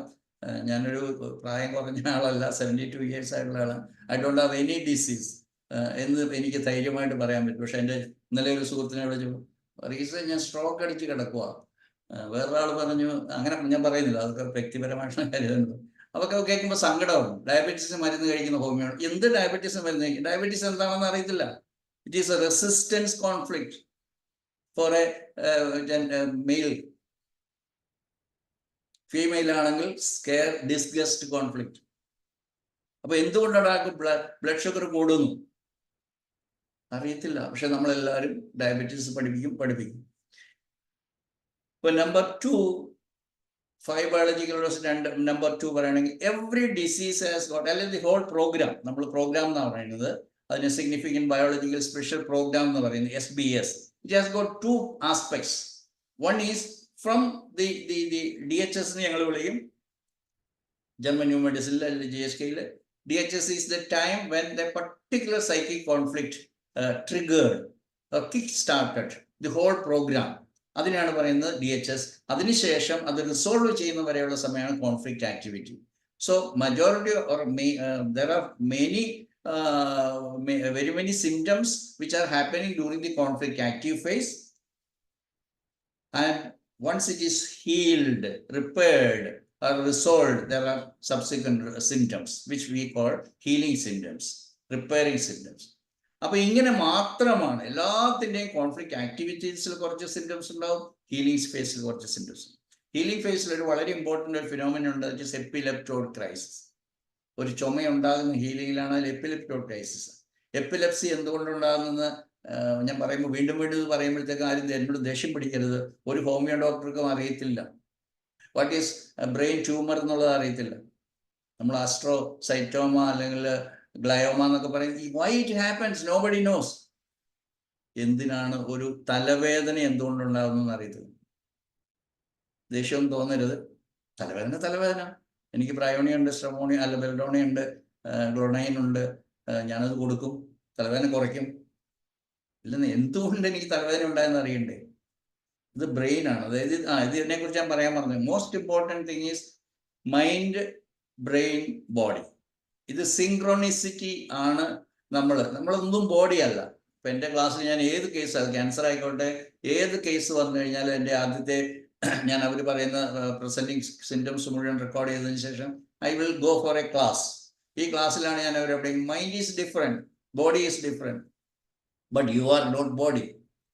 ഞാൻ സാധാരണ ചെയ്യുന്ന എങ്ങനെയാണ്, ഇവിടെ നിന്ന് വെയിങ് ബാലൻസ് ഉണ്ട്, വെയിറ്റ് എടുക്കാൻ പറയും. അപ്പോൾ 80 കിലോ അല്ലെ 65 കിലോ എന്ന് പറഞ്ഞ് ഞാൻ ചോദിക്കും എന്താണ് ഇപ്പോൾ തൂക്കിയത്? എൻ്റെ തൂക്കം. അപ്പം ഞാൻ പറയും അല്ല നിങ്ങളുടെ തൂക്കം, അല്ല നിങ്ങളുടെ ബോഡിയുടെ തൂക്കം. അപ്പോൾ അവർക്കത് മനസ്സിലാകത്തില്ല. അപ്പം ഞാൻ പറയും നിങ്ങൾ ബോഡിയാണോ? ഞാൻ ബോഡിയാണ്. ഞാൻ പറയും അല്ല, നിങ്ങൾ ബോഡി അല്ല. ബോഡിയാണെങ്കിൽ ബോഡി അല്ല, മൈൻഡുണ്ട്. അപ്പം അങ്ങനെ അത് പ്രൊസീഡ് ചെയ്തതിന് ശേഷമാണ് ഞാൻ അതിൻ്റെ കാര്യങ്ങൾ പറയുന്നത്. Because you R A synchronous being of psyche എന്ന് പറഞ്ഞാൽ സബ് കോൺഷ്യസ് മൈൻഡ്, അല്ലെ mind, brain, body. So every conflict that happens in the mind will have its impact on a specific location in the brain, which is causing all the changes in the brain. നമുക്ക് തലവേദനയായാലും brain tumour എന്ന് വിളിക്കുന്ന കുറച്ചുകൂടെ hardened ആയിട്ടുള്ള long time ആയിട്ടുള്ളതായാലും എല്ലാം നടക്കുന്നത് അങ്ങനെയാണ്. ഇനി corresponding ആയിട്ടുള്ള ഒരു ബോഡി പാർട്ടുണ്ട്. ഇതെല്ലാം ജെർമിനൽ ലെയേഴ്സ് പഠിക്കണം. അതെല്ലാം പഠിച്ചാലേ നമുക്ക് മനസ്സിലാകത്തുള്ളൂ. അങ്ങനെയാണ് നമ്മൾ ഫുൾ വിചേക്കർ നമ്മൾ 7 ലെയേഴ്സ് ഒക്കെ ആയിട്ട് വന്നപ്പം അതിനെക്കുറിച്ച് എനിക്ക് മനസ്സിലാകാത്ത പല കാര്യങ്ങളും എനിക്ക് കൃത്യമായി മനസ്സിലായത് GHK പഠിച്ചതിന് ശേഷം. അവിടെ മാത്രമാണ് നമുക്ക് ഈ ജെർമിനൽ ലെയേഴ്സിൻ്റെ ഇമ്പോർട്ടൻസ് ഉണ്ടാകുന്നത്, എംബ്രിയോളജിയുടെ ഇമ്പോർട്ടൻസ് വരുന്നത്. ഇപ്പോൾ എംബ്രിയോളജി പഠിച്ച് ജെർമിനൽ ലെയേഴ്സ്, അതായത് endoderm, old mesoderm, new mesoderm, ectoderm ഇങ്ങനെ ക്ലാസിഫൈ ചെയ്യുന്നു. അതിന് വേറെ controlling centre in the brain ഉണ്ടെന്നും അത് ബോഡിയുടെ പ്രധാനപ്പെട്ട അവയവങ്ങൾ, അതായത് നമ്മുടെ എൻഡോഡേം ഡിറൈവേറ്റീവ്സ് ആണ് ലിവർ, ഇൻറ്റസ്റ്റൈൻ, യൂട്രസ്, പ്രോസ്റ്റേറ്റ് എന്നുള്ള പ്രധാനപ്പെട്ട ഓർഗൻസ്. മീസോഡേം ഡിറൈവേറ്റീവ്സ് ആണ് നമ്മുടെ muscles, joints, bones and joints, muscles, ligaments, blood vessels, fat tissue എല്ലാം. ഈ എക്ടോഡേം എന്ന് പറയുന്നതാണ് നമ്മുടെ മ്യൂക്കസ് മെംബ്രെയിൻ ആൻഡ് സ്കിൻ. അപ്പൊ ഇതൊക്കെ നമ്മൾ ഡീറ്റെയിൽഡ് ആയിട്ട് മനസ്സിലാക്കുന്നതും നമ്മളൊന്നും പഠിച്ചിട്ടില്ല. നമ്മൾ GNM ഹോമിയോപ്പതി കോളേജിൽ ഇതിനൊന്നും യാതൊരു പ്രാധാന്യമില്ല. പക്ഷെ ഇതൊക്കെ വളരെ പഠിപ്പിക്കേണ്ടതാണ്.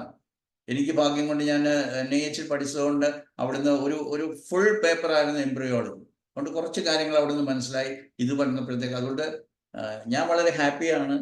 എന്നെ ഈ രംഗത്തേക്ക് നയിച്ചത് ദൈവമാണെന്ന് വിശ്വസിക്കുന്നു. ഞാൻ നന്നായിട്ട് ദൈവമായിട്ട് കണക്റ്റഡ് ആണ്. ഞാൻ നല്ല പ്രാർത്ഥന നടത്തുന്നയാളാണ്. എനിക്ക് തന്നെ കഴിയുന്ന ഒരു കാര്യമല്ല ഈ GHK ലോകത്തിൽ എല്ലായിടത്തും എത്തിക്കാനുണ്ട്. 8 ബില്യൺ പോപ്പുലേഷൻ ഉണ്ട്. എല്ലാ നുക്കാൻ കോർണർ, എല്ലാ രാജ്യങ്ങളിലും, എല്ലാ വ്യക്തികളിലും GHK എത്തിക്കണമെന്നുള്ളതാണ് ഞങ്ങളുടെ പ്രഖ്യാപിതമായിട്ടുള്ള ലക്ഷ്യം. അതിനു വേണ്ടിയിട്ടാണ് ഞങ്ങൾ നടക്കുന്നത്. തേർഡ് ബയോളജിക്കൽ ലോ അറിയപ്പെടുന്നത് ഒണ്ടോജനിക് സിസ്റ്റം എന്നാണ് അറിയപ്പെടുന്നത്. ഞാൻ നേരത്തെ പറഞ്ഞ എംബ്രിയോളജിയായിട്ട് റിലേറ്റഡ് ആണ്. എംബ്രിയോളജിയുടെ ഈ പറയുന്ന ജെർമിനൽ ലെയേഴ്സുമായിട്ട് കണക്റ്റഡ് ആണ് നമ്മുടെ എല്ലാ ഓർഗൻസ് എന്നും അതിൻ്റെ അകത്ത് വരുന്ന എല്ലാ ചേഞ്ചസും അങ്ങനെയാണ് ഉണ്ടാകുന്നത് എന്നുള്ളതാണ്. ഫോർത്ത് ആണ് പ്രധാനപ്പെട്ട കാര്യം, അതായത് there are no infection actually. Infection theory എന്ന് പറയുന്നത് തെറ്റാണ്. അതായത് no microbes can do anything harmful for you. ഞാൻ പറഞ്ഞാൽ എങ്ങനെ അത് ഉൾക്കൊള്ളുമെന്ന് എനിക്കറിയത്തില്ല. അതായത് മൈക്രോബ്സ് ആർ അവർ ഫ്രണ്ട്സ്, അല്ലാതെ അവരൊരിക്കലും നമ്മുടെ എനിമീസ് അല്ല. നമുക്ക് അനുകൂലമായിട്ടുള്ള കാര്യങ്ങൾ ചെയ്യാൻ വേണ്ടിയിട്ടുള്ളതാണ്. So beneficial role of microbes എന്നാണ് നമ്മൾ അതിനെ പറയുക. ഫിഫ്ത്ത് ആണ് അതിൻ്റെ ക്വിൻറ്റസെൻസ് എന്ന് പറയും, അതിൻ്റെ മോസ്റ്റ് ബേസിക് ആയിട്ടുള്ള കാര്യങ്ങൾ. അതായത് ബേസിക്കലി എല്ലാ രോഗങ്ങളും ഒരു നമ്മളെ രക്ഷിക്കാൻ വേണ്ടിയിട്ട് പ്രകൃതി ഉണ്ടാക്കി വെച്ചിരിക്കുന്ന ഒരു പ്രോഗ്രാം ആണെന്നുള്ളതാണ് fifth biological law. The quintessence means the summary or the most important thing. അപ്പോൾ ഇത്രയും പറഞ്ഞു കഴിഞ്ഞാൽ ഞാൻ ചുരുക്കമാണെങ്കിൽ 5 മിനിറ്റേ ഉള്ളൂ. ഇൻഫെക്ഷൻ തിയറി എന്ന് പറയുന്നത് ഒരു ഒരു ഒരു തട്ടിപ്പാണെന്ന് പറഞ്ഞാൽ ഇത് റെക്കോർഡാണ്, സാരമില്ല. കാരണം രോഗാണുക്കൾ ഇതിലെ പറന്ന് നടക്കുന്നു, ലൈക്ക് ഫിയേഴ്സ് അനിമൽസ്. ഫിയേഴ്സ് ആയിട്ടുള്ള എന്തോ നമ്മളെ കയറി ഇങ്ങനെ അറ്റാക്ക് ചെയ്യും, എന്നിട്ട് നമ്മളെ കൊല്ലും എന്ന് പറയുന്ന ഒരു ശാസ്ത്രമാണ്. ഇതെല്ലാം നമുക്ക് കിട്ടിയിരിക്കുന്ന അലോപ്പതിയിൽ നിന്നാണ് എന്നുള്ളത് മനസ്സിലാക്കും. അതുപോലെ ജീൻസിനെ കുറിച്ച് നമ്മൾ ഒത്തിരി പ്രതീക്ഷയോടുകൂടി വെച്ചു. ജനറ്റിക് തിയറി നമ്മൾ വളരെയധികം വില വെച്ചു. ജനറ്റിക് തിയറി, അങ്ങനെ ഒരു തിയറി വന്നത് നമ്മുടെ സൈക്കിക് കോൺഫ്ലിക്റ്റിന് ശേഷമാണ് നമ്മുടെ ജനറ്റിക് ചേഞ്ചസ് ഉണ്ടാകുന്നത് എന്നുള്ളതാണ് അതിൻ്റെ കാരണം. നമ്മളെപ്പോഴും എന്തുകൊണ്ടാണ് ISK പോലെയുള്ള സംഘടനകൾ മഴക്കാല രോഗങ്ങൾ, മഴക്കാലത്ത് ഒരു രോഗവും ഇല്ല. മഴയോട് നമ്മൾ എങ്ങനെ സമീപിക്കുന്നു? നമ്മൾ ഒരു കിലോമീറ്ററോ ഒരു 10 കിലോമീറ്ററോ മഴ നനഞ്ഞു പോയാൽ ആസ്വദിച്ച് പോയി കഴിഞ്ഞാൽ നമുക്ക് ഒരു രോഗം ഉണ്ടാകത്തില്ല. ഇപ്പൊ എൻവയൺമെന്റൽ കോസ് ആയിട്ട് നമ്മൾ മഴയും കാലാവസ്ഥയും വെയിലും ചൂടും ഇതൊന്നും നമ്മളെ രോഗം ഉണ്ടാക്കത്തില്ല. ഇതെല്ലാം മനസ്സിൽ കൂടെ കയറിയിട്ട് മാത്രമേ അത് രോഗം ഉണ്ടാകത്തുള്ളൂ. അപ്പോൾ ഇമ്മ്യൂൺ സിസ്റ്റം എന്ന് പറയുന്ന അതൊരു തട്ടിപ്പാണ്. ഇമ്മ്യൂൺ സിസ്റ്റം എന്ന് പറയുന്ന ഒരു സംഗതി ഒന്നുമില്ല. നമ്മൾ പറയുക നിങ്ങളുടെ ഇമ്മ്യൂണിറ്റി കൂട്ടാനായിട്ട് നമുക്ക് ഇന്ന മരുന്നുണ്ട്, ഇമ്മ്യൂൺ സിസ്റ്റം കുറഞ്ഞുകൊണ്ടാണ്, അല്ലെ? ഇതൊക്കെ അലോപ്പതിക് വേർഷനാണ്. അലോപ്പതി ലാംഗ്വേജ് നമ്മൾ ഏറ്റെടുത്ത് പറയുകയാണ്. അതൊക്കെ മനസ്സിലാകണമെങ്കിൽ നിങ്ങൾക്ക് മനസ്സിലാവും. അതുപോലെ carcinogen theory, there are no specific substances which will cause cancers. Cancer conflict കൊണ്ട് മാത്രമേ ഉണ്ടാകത്തുള്ളൂ. Depending upon the intensity, depending on type of conflict, then the location will vary from location to location. അതുപോലെ metastasis theory, secondaries എന്ന് നമ്മൾ അറിയപ്പെടുന്നത്, അതായത് ഓരോ ഓർഗനിൽ cancer തുടങ്ങി പിന്നെ അതിങ്ങനെ ബ്ലഡിലൂടെയോ ലിംഫിലൂടെയോ ഒക്കെ സർക്കുലേഷനിലൂടെ പോയതിനു ശേഷം അത് വേറൊരു അവയവത്തിൽ പോയി സെറ്റിൽ ചെയ്തിട്ട് അവിടെ രോഗം ഉണ്ടാക്കും. ഇതെല്ലാം നമ്മളെ അവർ പഠിപ്പിച്ചതാണ്. അതുപോലെ ഡയറ്റിന് ആവശ്യത്തിൽ കൂടുതൽ ഇമ്പോർട്ടൻസ് ആണ് കൊടുക്കുന്നത്. ഭക്ഷണം കഴിക്കണം, അതിൻ്റെ ഇൻഗ്രീഡിയൻസ് എല്ലാം ഉണ്ടായിരിക്കണം. അതല്ലാതെ അയ്യോ, നമ്മൾ യൂട്യൂബിലേക്ക് പോയാൽ പിന്നെ നിങ്ങൾക്ക് അറിയാമല്ലോ, എല്ലാവരും അവിടെ എല്ലാ ബ്ലോഗേഴ്സിനും അവരുടേതായിട്ടുള്ള, നിങ്ങൾ രാവിലെ എണീറ്റിട്ട് ഇങ്ങനെ 5 പ്രാവശ്യം ചെയ്താൽ നിങ്ങളുടെ ഡയബറ്റീസ് പോകും, അല്ലെങ്കിൽ ഈ പറയുന്ന പഴം അല്ലെങ്കിൽ ഈ കുരു വെള്ളത്തിലിട്ട് 5 പ്രാവശ്യം തിളപ്പിച്ച് അത് കുടിച്ചു കഴിഞ്ഞാൽ നിങ്ങളുടെ ഷുഗർ മാറും. ഇങ്ങനെയുള്ള കാര്യങ്ങളെല്ലാമാണ് കൂടുതൽ പറയുന്നത്. കാരണം ഇതെല്ലാം മെറ്റീരിയലിസ്റ്റിക് ആണ്. വേറാസ് you, me and every human beings are not at all a material entities. അതുകൊണ്ട് diet theory has got it's on limitations. Exercise, അങ്ങനെ ഒത്തിരി കാര്യങ്ങളുണ്ട്. ഇതെല്ലാം നമ്മളെ തെറ്റായിട്ടുള്ള രീതിയിൽ പഠിപ്പിച്ചു വെച്ചിരിക്കുകയാണ്. ഈ പഠിപ്പിക്കുന്നതിൽ നിന്നും നമ്മൾ ഇതിനെ ഒഫീഷ്യലായിട്ട് പഠിപ്പിക്കാൻ, ഇപ്പം എന്നോട് ISKയുടെ ഭാരവാഹികൾ പറഞ്ഞ പോലെ ഇതൊന്നും ഞങ്ങൾക്ക് പഠിപ്പിക്കാൻ പറ്റത്തില്ല, കാരണം ഞങ്ങളെ പഠിപ്പിച്ചിരിക്കുന്നത് ഇങ്ങനെയാണ്. ശരിയാണ്, അതിനൊന്നും ഞാനില്ല. പഠിപ്പിക്കുന്നത് എന്താണെന്ന് എനിക്കറിയാം. ഞാൻ സെൻട്രൽ കൗൺസിൽ ഓഫ് ഹോമിയോപ്പതിയിൽ ഉണ്ടായിരുന്നതാണ് 8 വർഷത്തോളം. പിന്നെ അവിടുത്തെ എഡ്യൂക്കേഷൻ കമ്മിറ്റിയിൽ ഞാൻ ഉണ്ടായിരുന്നതാണ്, അതിൽ വർക്ക് ചെയ്തിട്ടുള്ളതാണ്. അതുകൊണ്ട് എനിക്ക് എഡ്യൂക്കേഷൻ സിസ്റ്റത്തെ കുറിച്ച് അറിയാം. കാരണം നമ്മളൊക്കെ ഹോമിയോപ്പതിയിലേക്ക് വരുന്നതിന് മുമ്പോട് ഹോമിയോപ്പതി ഉണ്ടാക്കിയതുപോലെ തന്നെ ഒരു കാലത്ത് ഇത് കറക്റ്റായിട്ടുള്ള രീതിയിൽ ഹോമിയോപ്പതിയും GHKയും ഇവിടെ നിലനിൽക്കും. അതിനാണ് ഭാവിയിലെ ആരോഗ്യം എന്ന് പറയുന്നതിൻ്റെ ശരിയായ രീതി മനസ്സിലാക്കാനും ജനങ്ങളെ സഹായിക്കാനും അവരെ രക്ഷിക്കാൻ വേണ്ടിയിട്ടുള്ള ഒരു ഉപാധി എന്ന് ഞാൻ പൂർണ്ണമായും വിശ്വസിക്കുന്നു. ആ വിശ്വാസം നിങ്ങളുമായിട്ട് പങ്കുവെക്കുന്നു. നമ്മുടെ സമയം അതിക്രമിക്കുകയാണ്. അപ്പോൾ ഇനി അനിത ഡോക്ടർ അനുവദിക്കുന്നിടത്തോളം ഞാൻ എത്ര സമയം വേണമെങ്കിലും ഇരിക്കാം. അത്രയും ആർക്ക് വേണമെങ്കിലും ചോദ്യങ്ങൾ ചോദിക്കാം, സംശയങ്ങൾ. വീഡിയോ ഓൺ ചെയ്താൽ ഉപകാരമായി. ഇതിനെ കുറിച്ചൊക്കെ കുറച്ചുകൂടെ ഡീറ്റെയിൽസ് പറഞ്ഞു തരാൻ സാറിന്. അതാ പറഞ്ഞ ഞാൻ എങ്ങനെ വേണേലും എനിക്ക് എടുക്കാം. പക്ഷേ നമ്മൾ ഒത്തിരി ഒരു ക്ലാസ് കൂടുമ്പോഴത്തേക്ക് അതിനൊരു നമ്മുടെ സമയത്തിനൊരു ഇത് വേണ്ടേ. അപ്പോൾ നിങ്ങളെ ഞാൻ ക്ഷണിക്കുകയാണ്. അതായത് നിങ്ങളെല്ലാവരും ഫ്രീ ആയിട്ട് തന്നെ ഇതിൻ്റെ എല്ലാ ഇനീഷ്യൽ അറിവുകൾ കിട്ടാൻ വേണ്ടിയിട്ട് ഞാൻ ഈ പറഞ്ഞ വെബ്സൈറ്റ് learninggnm.com അത് നിങ്ങൾ വായിക്കും. അതിലൂടെയാണ് ഞാൻ പഠിച്ചത്. പിന്നെ നിങ്ങൾക്ക് അതിൽ തന്നെ കുറച്ച് പണം മുടക്കാനുള്ള അവരുടെ വീഡിയോസ് നമുക്ക് വാങ്ങാൻ കിട്ടും, അല്ലെങ്കിൽ മറ്റ് കോഴ്സസ് അറ്റൻഡ് ചെയ്യാൻ പറ്റും. ഇനി ഞങ്ങളുടെ കോഴ്സ് ഫ്രീ ആയിട്ടുള്ള കോഴ്സുകൾ ഇഷ്ടം പോലെ ഉണ്ട്.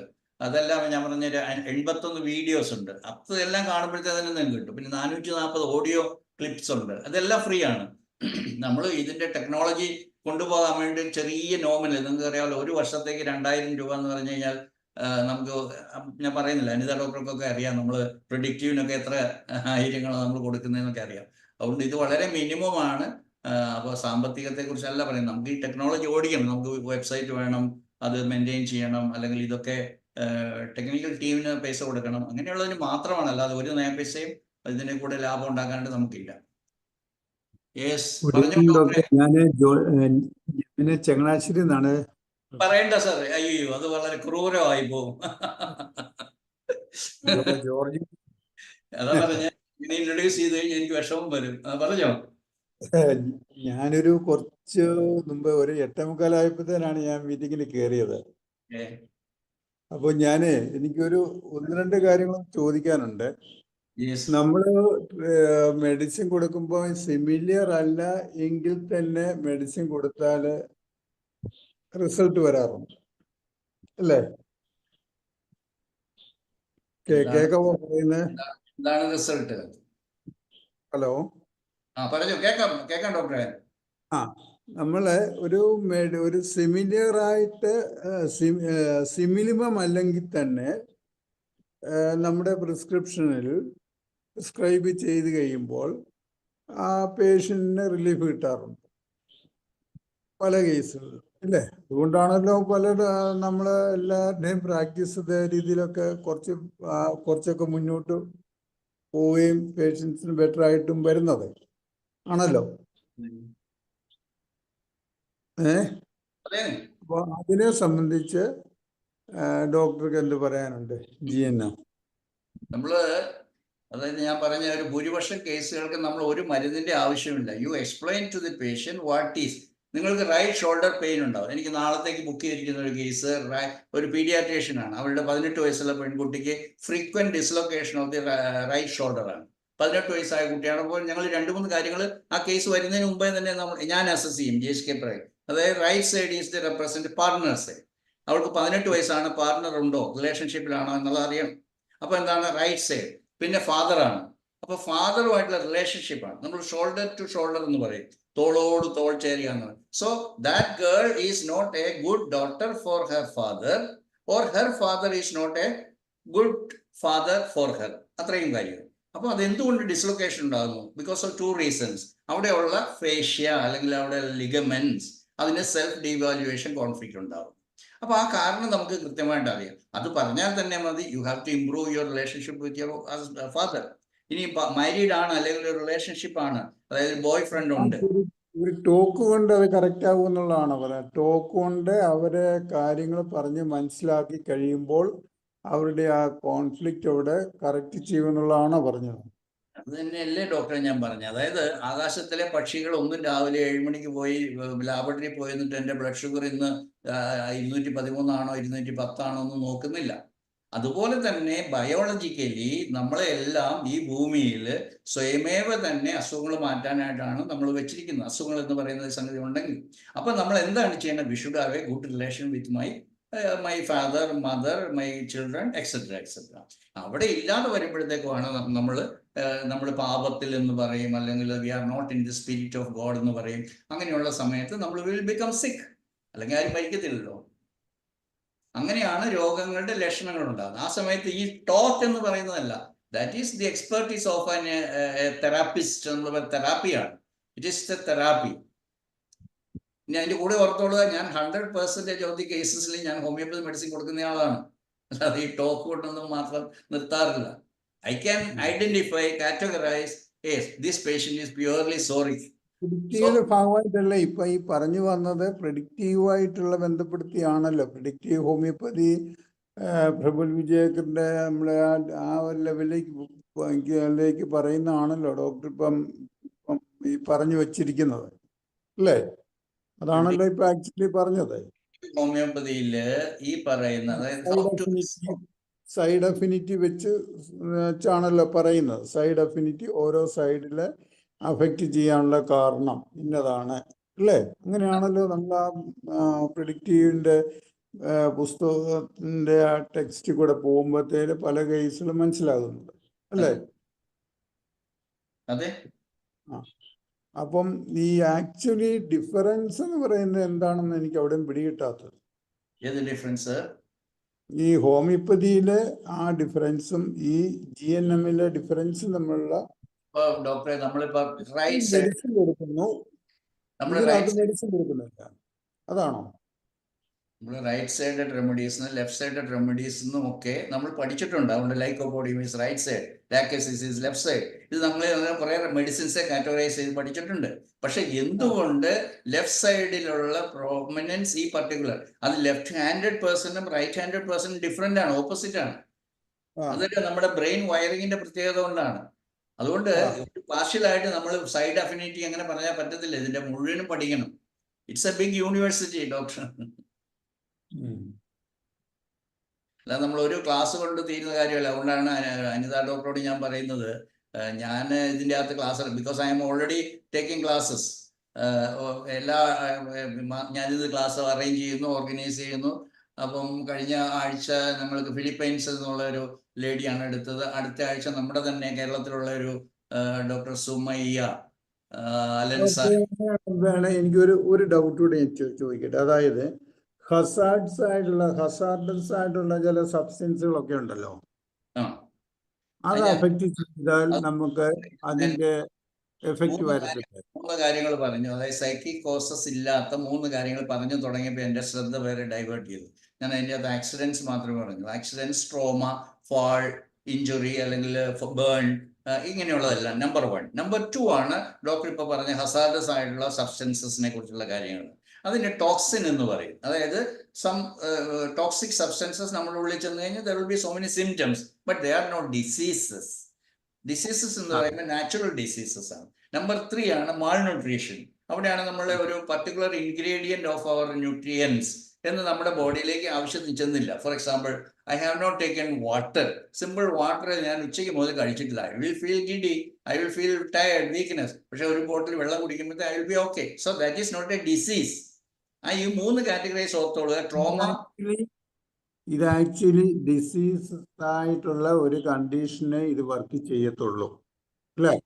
ഏത് GNM അങ്ങനെ അല്ല ഡോക്ടറെ ഞാൻ പറഞ്ഞത്. ഡിസീസ് എന്ന് പറയുന്ന ഒരു സംഗതി ഇല്ല. നമ്മളെ പഠിപ്പിച്ചെങ്കിൽ അങ്ങനെയാണെന്നേ. ഡിസീസ് നമ്മളെ കയറി പിടിച്ചു, ഡിസീസ് വന്നു, പനി വന്നു, അങ്ങനെ ഇല്ല. Body is attempting to recover that particular change. നമ്മുടെ ഡീവിയേഷൻ വരുന്നു, ഡീവിയേഷൻ ഉണ്ടാകണമല്ലോ. ഡീവിയേഷൻ ഉണ്ടാകുന്നതിന്റെ നമ്മൾ ഈ അവസ്ഥയ്ക്ക് പറയുന്നത് കണ്ടീഷനാണ് പറയുന്നത്. കാരണമായിട്ട് നമ്മളെ പഠിപ്പിച്ചത് മഴ നനഞ്ഞാൽ ഡീവിയേഷനാണ്, ഫുഡ് കഴിച്ചു കഴിഞ്ഞാൽ ഡീവിയേഷനാണ്, ഇങ്ങനെയൊക്കെയാണ് നമ്മൾ. ഇല്ല, every deviation can make some changes only if it is in the dynamic level. മനസ്സിലായോ? ആ ഡൈനാമിക് ലെവലിൽ ഉണ്ടാകുന്ന. അതുകൊണ്ട് ഞാൻ പറഞ്ഞ, മഴ നനഞ്ഞു എന്ന് വിചാരിച്ചോണ്ട്, ഐസ്ക്രീം കഴിച്ചു എന്ന് വിചാരിച്ചുകൊണ്ട് നമുക്ക് അസുഖം വരണമെന്നില്ല. അയ്യോ, ഐസ്ക്രീം കഴിച്ചാൽ എനിക്ക് അസുഖം വരുമെന്നുള്ള പേടിയോടുകൂടി ഞാൻ ഐസ്ക്രീം കഴിച്ചാൽ ഐ വിൽ ബിക്കം സിക്ക്. ഐസ്ക്രീം അല്ല അവിടുത്തെ പ്രശ്നം. അതുകൊണ്ട് ഈ 3 കാര്യങ്ങൾ എക്സെപ്ഷൻസ് ആണ്. Trauma, toxins. Toxins means poisoning, animal poisoning, chemical poisoning എല്ലാം വരും. തേർഡ്, മാൾന്യൂട്രീഷൻ. അതെല്ലാം ഒത്തിരി നാൾ കൂടിയാ ഡോക്ടറെ കണ്ടത് കേട്ടോ. സന്തോഷം. കേസ് സുഹൃത്തുക്കളല്ലേ, എന്നും കാണുന്ന മുഖങ്ങളല്ലേ. ഓക്കെ, അപ്പൊ സാറ് നമുക്ക് ഇനി സാറിന്റെ ക്ലാസ്സുകള് ഞാനിപ്പോ ഒരു ക്ലാസ്സിനായിട്ട് ഞാൻ ഒന്നും ബുദ്ധിമുട്ടില്ല. ഈ സമയം മാത്രമേ സ്പെൻഡ് ചെയ്തു, because these are spontaneously coming. അതുകൊണ്ട് സാർ ഏതെങ്കിലും നമ്മുടെ ഇപ്പം സാറിങ്ങനെ പറഞ്ഞല്ലോ, അതില് ഇപ്പം ഏതെങ്കിലും ഒന്നുകിൽ സൈഡ് അഫിനിറ്റിയോ അല്ലെങ്കിൽ ഒന്നും എങ്ങനെ സെപ്പറേറ്റ് ആയിട്ട് നമുക്ക് ബേസിക് ആയിട്ടുള്ള സാറ് തിയറീസ് പറഞ്ഞല്ലോ. യെസ്, ഞാൻ വേണമെങ്കിൽ ഒരു കുറച്ച് ഡിസീസ് ഞാൻ അവതരിപ്പിച്ചിട്ട് ഓരോന്നിനുള്ള കോൺഫ്ലിക്ട്സുകൾ പറഞ്ഞ് എങ്ങനെയാണെന്നുള്ളത് അങ്ങനെ പറയും. ഒരു I always say one case. ഒരു ദിവസം എനിക്ക് ക്ലിനിക്കിൽ കിട്ടുന്ന കേസ് മതി. I can engage A class of 1 hour minimum. ഒരു സെമിനാർ ഞാൻ പറഞ്ഞത്, ഒരു സെമിനാർ ഞാൻ എടുക്കാൻ പറ്റും. ഇപ്പൊ കുറച്ചു മുമ്പ് ഞാൻ ഫിനിഷ് ചെയ്ത് വെച്ചതാണ്. അത് ഫൈബ്രോയിഡ് യൂട്രസിനെ കുറിച്ചാണ്. എന്തുകൊണ്ടാണ്? എനിബഡി എന്തുകൊണ്ടാണ് സൈമ എന്ന് പറയുന്ന പേര് പറയാമോ എനിക്കറിയത്തില്ല. മധ്യപ്രദേശ് ഇൻഡോറിൽ നിന്നുള്ളതാണ്. 49 years ആയി. ഷീ ഹാസ് ഗോട്ട് വലിയ ലാർജ് ഫൈബ്രോയിഡ്സ് മൾട്ടിപ്പിൾ. കാരണം എന്തായിരിക്കും ആർക്കെങ്കിലും പറയാമോ? ഞാൻ ഒത്തിരി CME പ്രോഗ്രാംസ് നമ്മുടെ പുതിയ പിള്ളേര്, പെൺകുട്ടികൾ, അല്ല ഡോക്ടേഴ്സ്, യങ്സ്റ്റേഴ്സ് ഒക്കെ ക്ലാസ് എടുക്കുന്നത് കണ്ടിട്ടുണ്ട്. അത് അതായത് ഇന്ന ഭക്ഷണം നിങ്ങൾ ശ്രദ്ധിക്കാഞ്ഞിട്ടാണ്, അല്ലെങ്കിൽ അതാണ് ഇതാണ്. ഒന്നുമല്ല, procreation conflict. എന്താണ് കാരണം? Procreation conflict. He is a what do you call Unani practitioner, husband. He was not interested to have or become a father for how many years? 3 or 4 years. Thereafter he started, because everybody started asking him, why you are not a father, or why you don't have a child. അന്നേരമാണ് പുള്ളിക്ക് താല്പര്യമായി. അന്നേരത്തേക്ക് ഇവിടെ താല്പര്യം പോയി. മനസ്സിലായി? She started getting what? Pain, burning, frigidity, displeasure. ഹസ്ബൻഡിനോട് ഭയങ്കര സ്നേഹമാണ്, അയാൾക്ക് ഭാര്യയോട് സ്നേഹമുണ്ട്. കാരണം പുള്ളിക്കാരൻ പറയുന്നത്, ഞാൻ നിന്നോട് മാത്രമേ വർത്താനം പറയാവുള്ളൂ, ഈ സച്ച് ആൻ ഇൻട്രോവേർട്ടഡ് പേഴ്സൺ. അപ്പൊ ഇങ്ങനെ പഠിച്ച് വരുമ്പോഴത്തേക്കും വെരി ഈസി. പുള്ളിക്കാരത്തി സൈയിങ് ആണ്, വീപ്പിംഗ് ആണ്, സൈലന്റ് ഗ്രീഫാണ്. എത്രയോ വർഷമായി, 16 വർഷമായി മാരീഡ് ആയിട്ട്. പക്ഷേ അഡ്ജസ്റ്റ് ചെയ്യുവാണ്. പക്ഷെ ബോഡി അഡ്ജസ്റ്റ് ചെയ്യുന്നില്ല. വാക്കുകളിൽ കൂടെ പറഞ്ഞാൽ പോരല്ലോ, ഞാൻ അഡ്ജസ്റ്റ് ചെയ്യുന്നുണ്ട്, I love him, I can go without a child എന്നൊക്കെ. No, her body demands that. ഒരു പെൺകുട്ടിയെയും ഈ ഭൂമിയെ സൃഷ്ടിച്ചിരിക്കുന്നത് വേറെ ഒന്നിനും വേണ്ടിയിട്ടില്ല, അമ്മയാവാൻ വേണ്ടിയിട്ടാണ്. അപ്പോൾ എങ്ങനെ ഉള്ളിക്കാരിക്ക് തന്നെ തോന്നും, yes, not yet become a mother. So അതാണ് പ്രൊക്രിയേഷൻ കോൺഫ്ലിക്റ്റ് എന്ന് പറയുന്നത്. Early 4 years, husband was not ready to have become a father. After 4 years, when she started desiring for a child, she did not become pregnant, and she started becoming എല്ലാം sexual contacts എല്ലാം പുള്ളിക്കാർക്ക് ഇഷ്ടമില്ലാതെ. മനസ്സിലായില്ലേ? വേറൊരു complaint, itching of the whole body, anaemia, self devaluation, conflict, menstrual problems. അങ്ങനെ ആദ്യമേ ഈ കംപ്ലൈന്റുകളെല്ലാം എഴുതിയിട്ട്, നിങ്ങൾ കാണുന്നുണ്ടോ എന്ന് അറിയത്തില്ല, എൻ്റെ എല്ലാ കേസുകളിലും ഇങ്ങനെ മൈൻഡ് ബോഡി എന്ന് പറയുന്നൊരു കാണത്തില്ല, കാറ്റഗറൈസേഷൻ ഉണ്ടാവും. അത് പഠിപ്പിച്ചിട്ടേ ഞാൻ ഒരു കേസും എടുക്കത്തുള്ളൂ. എല്ലാ ഡിസീസിനും നമ്മൾ ട്രീറ്റ് ചെയ്യണമെന്നില്ലെന്നേ. നമ്മുടെ സോറി കേസസ്, ഒരാൾ ജലദോഷം ഉണ്ടായി, ചുമയുണ്ടായി, പനിയുണ്ടായി, വയറിളക്കം ഉണ്ടായി, why we should treat? Doctor പറഞ്ഞാല് ട്രീറ്റ് ചെയ്തതിലേ സുഖമാവുന്നേ, അതൊക്കെ നമുക്കറിയാം. പിന്നെ നേരത്തെ ഒരു വാക്ക് പറഞ്ഞു ഡോക്ടറിനെ, അങ്ങനെയൊക്കെയല്ലേ നമ്മൾ ജീവിക്കുന്നതെന്ന് പറഞ്ഞു. അങ്ങനെ തന്നെയാണ് നമ്മൾ ജീവിക്കുന്നത്, അങ്ങനെ തന്നെ ജീവിച്ചോളൂ. പക്ഷേ നമ്മളോട് തന്നെ മനസാക്ഷിയിൽ നമ്മൾ എന്താണ് ചെയ്യുന്നതെന്നുള്ള ബോധവും, അത് വളരെ നമ്മളോട് സെൽഫ് എസ്റ്റീം ഉണ്ടായിരിക്കും. Yes, I am doing what I am suppose to do, or God designed me to do that. മറ്റുള്ളവരെ സഹായിക്കുക തന്നെയാണ്. നിങ്ങളുടെ പ്രശ്നം എന്താണെന്ന് പറഞ്ഞു കൊടുക്കുക, മതി. വെറുതെ പറച്ചിലാണോ, വെറുതെ വായനയാണോ, അങ്ങനെയൊന്നും മിനിമൈസ് ചെയ്യരുത്. അങ്ങനെയൊന്നും അല്ല. തെറാപ്പി എന്ന് ഞങ്ങൾ പറയും, GHK therapy. GHK therapy is first of all making the patient understand what is your problem. Sir, ഒരു ഡൗട്ട് ഉണ്ട്. ഡൗട്ട് എന്ന് വെച്ചാൽ അറിയാൻ വേണ്ടിയിട്ടാണ്. നമ്മുടെ ഈ കുഞ്ഞുങ്ങൾ ഉണ്ടാവില്ലേ, കൺജനൈറ്റൽ കംപ്ലൈൻസ്, പക്ഷെ നമുക്ക് അങ്ങനെ കൺവിൻസ് ചെയ്ത് അത് നമുക്ക് അവിടെ വർക്ക് ചെയ്യില്ലല്ലോ. അപ്പൊ നമ്മൾ എന്തായിരിക്കും ചെയ്യുന്നത്? ചെയ്യും ഡോക്ടറെ, ഇതൊക്കെ പഠിക്കണം നമ്മൾ. ഇതൊക്കെ എന്നെ പഠിപ്പിച്ച എൻ്റെ ഗുരുനാഥൻ ഡോക്ടർ പ്രഫുൽ ശേഖറാണ്. എല്ലാ കുഞ്ഞുങ്ങൾക്കും മനസ്സുണ്ട്. ഓരോ കുഞ്ഞും അതിൻ്റെ അടുത്തേക്ക് അൾട്രാസോണോഗ്രഫിയുടെ ഇത് കൊണ്ടുവരുമ്പോഴത്തേക്ക് ആ കൊച്ച് രക്ഷപ്പെടും. മനസ്സിലായോ? പറയാം അൾട്രാസോണോഗ്രഫി എന്ന് പറയും. പക്ഷെ that's an injury, toxin for injury, trauma for that child, baby. അവിടെ മുതൽ കോൺഫ്ലിക്റ്റ് തുടങ്ങുന്നു throughout the pregnancy, especially during the later 2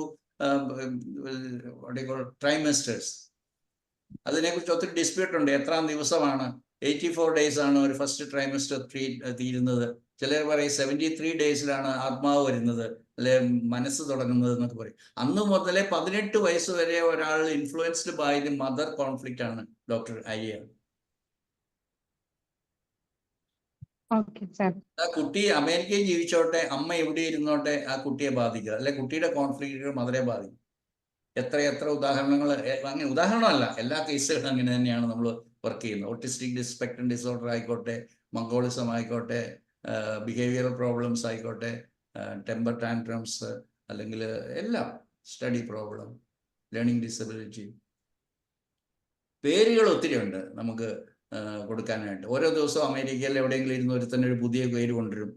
ഇന്ന് ഒരുത്തന്നെ അൾഷൈമേഴ്സ് പറയും, ചിലത് ക്ലിക്ക് ചെയ്യും, ചിലത് പാർക്കിൻസൺ കൊണ്ടുവരും, അത് ക്ലിക്ക് ചെയ്യും. നമ്മൾ പിന്നെ അത് പറഞ്ഞുകൊണ്ടാണ് ADHD. ഞാൻ ഡോക്ടറായി കഴിഞ്ഞാൽ കുറേ നാൾ ഈ സെമിനാറുകളൊക്കെ എൻ്റെ ഈ ഫാദർ മുള്ളറിൽ ഒരു ദിവസം പോയി ഒരു സെമിനാർ കൂടിയപ്പോഴാണ് ഞാൻ അന്ന് ഡോക്ടർ തിവാരി എന്ന പ്രിൻസിപ്പലാണ്. അദ്ദേഹം പുതിയൊരു ഡിസീസ് കൊണ്ടുവന്ന് വെച്ചിരിക്കുകയാണ്. ഞാൻ അദ്ദേഹത്തെ കുറ്റം പറയാൻ, എൻ്റെ ഫ്രണ്ടാണ്, കുറ്റം പറയാതെ.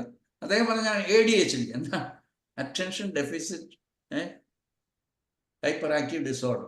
ഒരു പേര് കൊടുക്കുകയാണ് ഒരാൾക്ക്. ഇങ്ങനെ ഡെയിലി ഏതാണ്ട് 5000-ഓളം ഹൈപ്പോത്തസിസ് ഉണ്ടെന്നാണ്. Nobody knows what is the reason. അതുകൊണ്ട് ഇതെല്ലാം കൂടെ ഒരു സ്പെക്ട്രം ഡിസോർഡറിലും ഒരു ഡിമെൻഷ്യയിലും ഒരു അൾഷൈമേഴ്സും ഒരു പാർക്കിൻസണും ഒക്കെ പേര് കൊടുക്കാൻ ഇന്ന് വളരെ രസമുണ്ട്. നാളെ കൺസൾട്ട് ചെയ്യാനുള്ള ഒരു പേഷ്യൻറ്റിൻ്റെ അത് മറന്നുപോയി, ഫോണിൻ്റെ അകത്തുണ്ട്, ഞാൻ കേട്ടിട്ടില്ലാത്തൊരു പേരാണ്. I am diagnosed with so and so disease. ഇപ്പോൾ ഡോക്ടറുടെ ട്രീറ്റ്മെൻ്റ് ആണ് നാളത്തേക്ക് ബുക്ക് ചെയ്തിരിക്കുന്നത്. ഞാൻ പോയി റെഫർ ചെയ്യേണ്ട വന്നു, എന്താണ് ഈ സാധനം. അപ്പോഴത്തേക്ക് വേണം അതൊരു ക്യാൻസറിൻ്റെ കാരണമായിട്ട് ഡയഗ്നോസ് ചെയ്തിരിക്കും. അത് mutation of a particular gene എന്നൊക്കെയാണ് അതിൻ്റെ അകത്ത് അവർ പറഞ്ഞിരിക്കുന്നത്. എന്തുകൊണ്ട് മ്യൂട്ടേഷൻ നടക്കുന്നു എന്നുള്ളത് അവർക്ക് അറിയത്തില്ല. അതുകൊണ്ട് ഓരോരുത്തർക്കും ഓരോ മ്യൂട്ടേഷനും ഓരോ ദിവസവും ഓരോ മ്യൂട്ടേഷനും അവർക്ക് നമുക്ക് പറയാൻ പറ്റും. എന്നിട്ട് അതെല്ലാമാണ് പുതിയ കാരണങ്ങൾ, ക്യാൻസർ എന്ന് പറയാൻ പറ്റും. അങ്ങനെയൊന്നും അല്ല സംഭവം. Everything is from the mind. Doctor George ചോദിച്ച പോലെ, അതായത് ഈ ഡീവിയേഷൻ അല്ലേ? യെസ്, ഡീവിയേഷൻ തന്നെയാണ്. പക്ഷെ deviation exactly happens in the dynamic. Rubrics ഒന്നുകൂടെ 9, 10, 14 വരെ വായിച്ചു കഴിയുമ്പോൾ നമുക്ക് മനസ്സിലാവും. It is a dynamic deviation of the vital force. Doctor ഹാനിമാന് നല്ല ബോധ്യം ഉണ്ടായിരുന്നു, പക്ഷെ നമുക്ക് ബോധ്യമില്ലാതായി. ആരോട് പറയാനാണ്? നമ്മളെല്ലാം അലോപ്പതിയുടെ കൂടെ പോയി. It is the dynamic deviation. Dynamic deviation cannot happen by this injury or trauma or climate or exercise or diet or anything like that. Dynamic deviation എന്ന് പറഞ്ഞാൽ ഡൈനാമിസത്തിൽ തന്നെ ഉണ്ടാവണം, എങ്കിൽ മാത്രമേ അത് നടക്കത്തുള്ളൂ. എന്നത് എവിടെയാണ് മറന്നുപോയി. നാളെ ബുക്ക് ചെയ്തിരിക്കുന്ന ഒരു കേസാണ്. അപ്പോൾ ഞാൻ ഇപ്പം നമുക്ക് ChatGPT-യും ഗൂഗിളും ഒക്കെ ഇതൊക്കെ ഉണ്ടല്ലോ, AI ഒക്കെ ഉണ്ടല്ലോ. അപ്പോൾ ചോദിച്ചു കഴിഞ്ഞാൽ അന്നേരം റിസൾട്ട് കിട്ടും, എന്താണ് ഈ ഡിസീസ്. Good evening sir.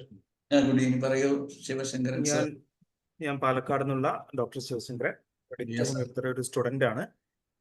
കുറച്ച് GNM പഠിക്കാൻ ശ്രമിച്ചിട്ടുണ്ട്. കുറച്ച് നേരത്തെ പറഞ്ഞ കൂട്ടത്തിലാണ്. കുറച്ച് ലേസി ആയത് കാരണം കുറച്ച് പിന്നോട്ട് നിൽക്കുകയാണ് സർ.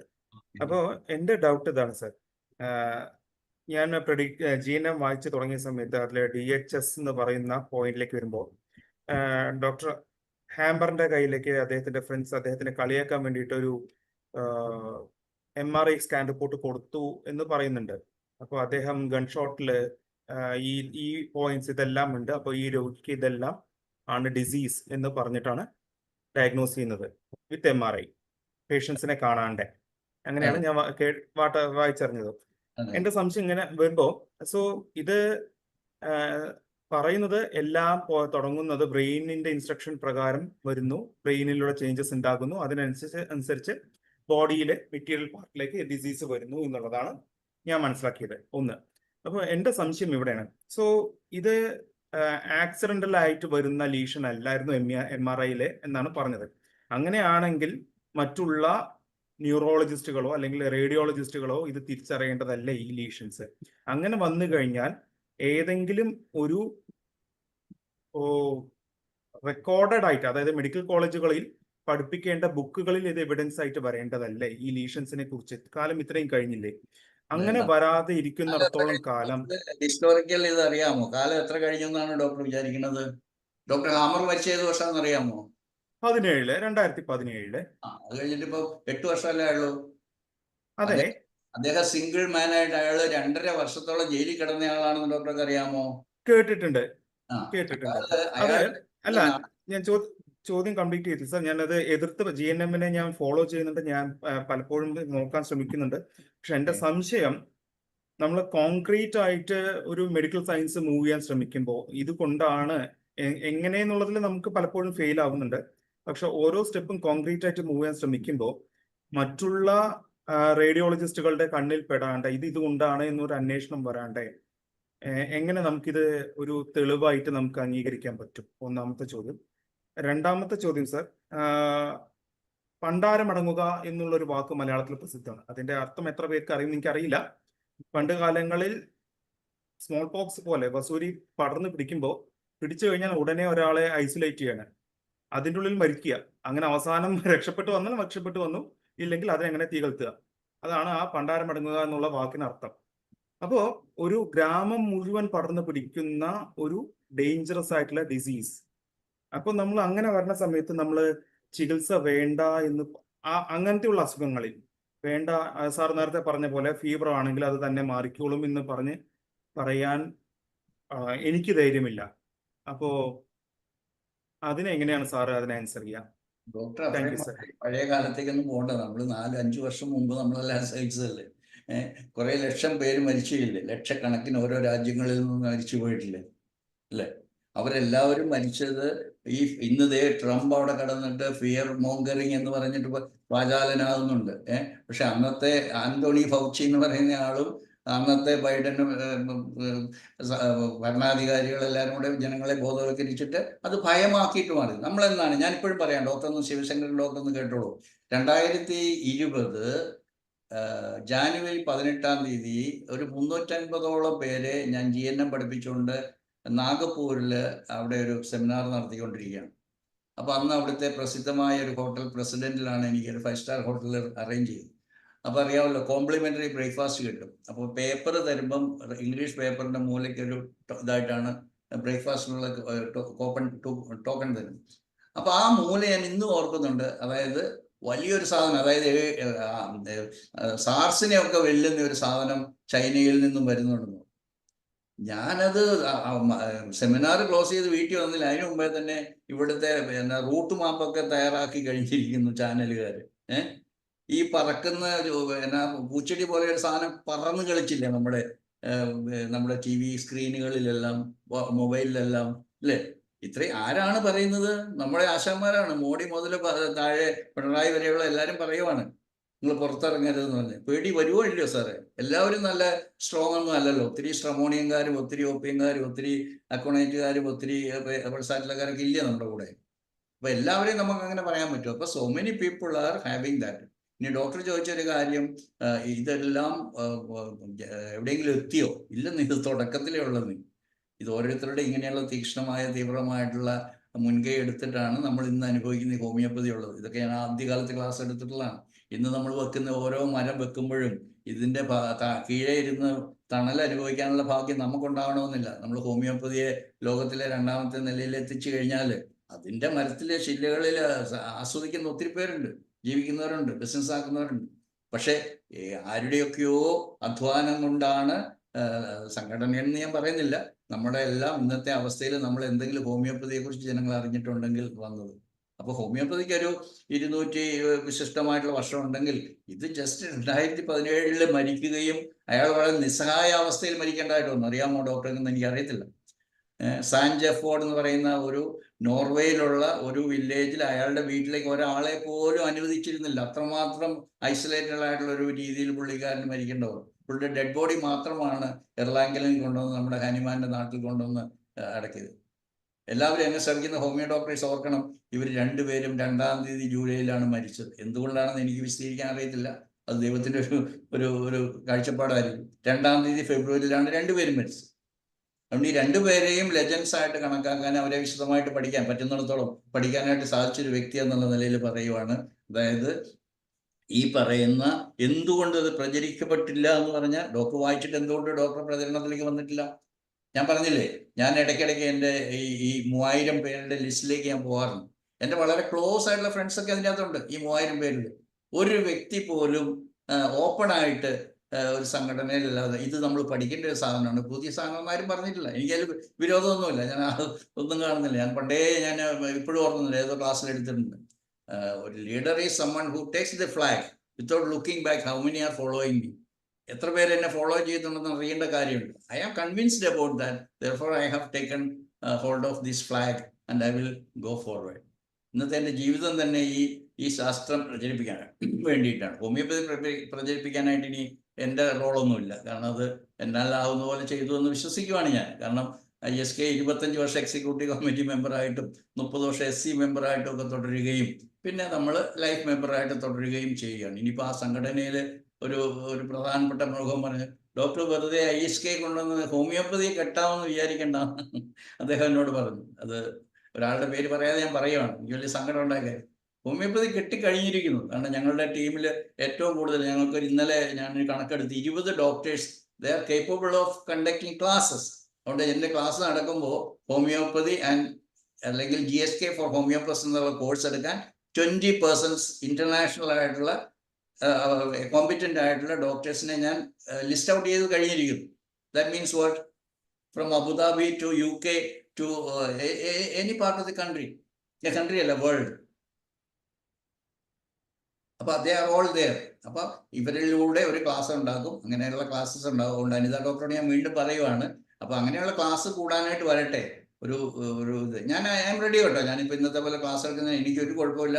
ഞാൻ എത്രയോ കാലം മുമ്പേ ഹോമിയോപ്പതി, അന്നൊന്നും GSK ഇല്ലല്ലോ, അല്ലെ GSK ഇല്ല.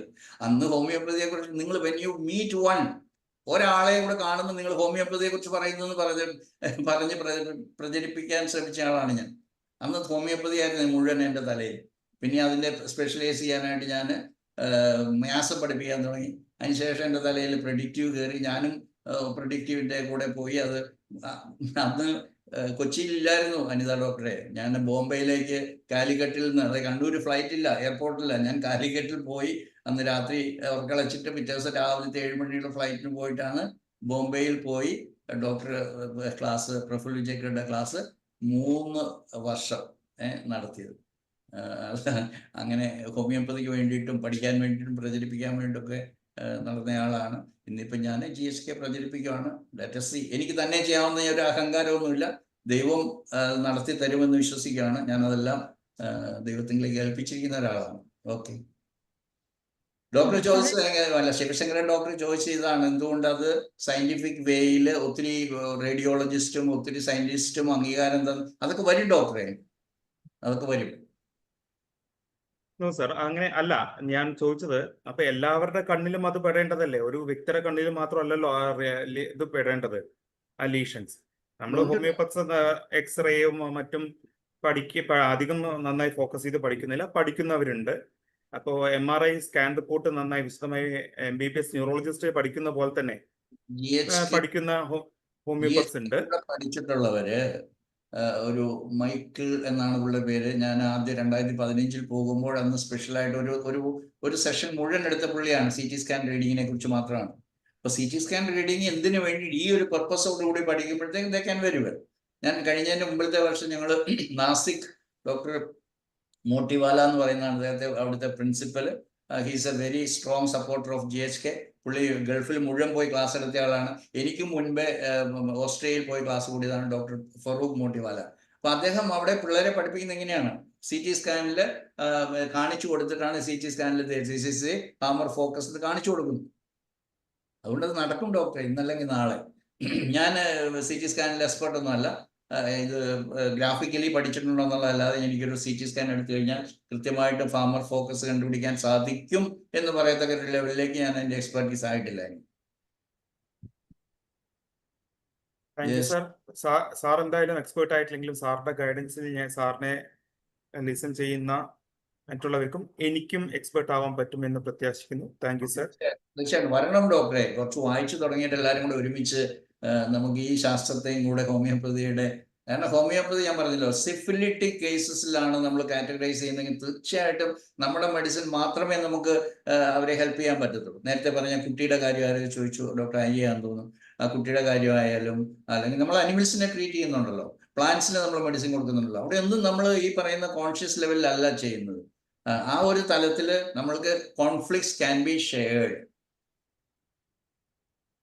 Okay doctor. സാറേ, നമുക്ക് കോൺഫ്ലിക്ട്സിനെ റൂബ്രിക്സ് ആയിട്ട് കൺവേർട്ട് ചെയ്തിട്ടേ മിനിമം ഡോസ് യൂസ് ചെയ്യാൻ പറ്റില്ലേ? കറക്റ്റ്. ഞാൻ അതിനെ കുറിച്ച് വിശദമായിട്ട് പറഞ്ഞില്ല. അത് തന്നെയാണ് നമ്മുടെ കാരണം. എന്നാ വെച്ചാൽ ഒരു ഡിസീസ് വരുമ്പോഴത്തേക്കും തീർച്ചയായിട്ടും അവിടെ കോൺഫ്ലിക്ട്സിലേക്കാണ് പോകേണ്ടതെന്നും ആ കോൺഫ്ലിക്ട്സ് നമ്മളെ കൃത്യമായ റൂബ്രിക്കിലേക്ക് എത്തുമെന്നാണ് ഞാൻ പറഞ്ഞതിന്റെ ചുരുക്കം. അത് മനസ്സിലായെന്ന് എനിക്ക് അറിയത്തില്ല. It is like GPS. It is like A GPM. നമ്മൾ കാർഡ് കയറി നമ്മൾ ഫാമിലി ഹിസ്റ്ററി മുതൽ എല്ലാം എടുക്കേണ്ട കാര്യമില്ല. ഞാൻ പറഞ്ഞില്ല, ബാക്കി നമുക്ക് തെറാപ്പിക്ക് വേണ്ടി സ്പെൻഡ് ചെയ്യാം. ഇപ്പൊ ഞാനിപ്പോ ഈ കാണിച്ച കേസ് ഞാൻ 1 മണിക്കൂർ കൊണ്ട് തീർത്തു. കാരണം എനിക്ക് ഇന്നത്തെ ക്ലാസ് ഉണ്ടെന്ന് പറഞ്ഞിട്ട് ഞാൻ അവരോട് വെക്കുകയാണ്. അല്ലെങ്കിൽ I can spend more time with. അപ്പം അവർ പറഞ്ഞ ഫൈബ്രോയിഡ് യൂട്രസ് തുടങ്ങുന്നു, അങ്ങനെ എക്സിമ പറയുന്നു, അനീമിയ പറയുന്നു. അപ്പൊ അതിന്റെയൊക്കെ കോസ് പറഞ്ഞതിന് ശേഷം how that lady response to that.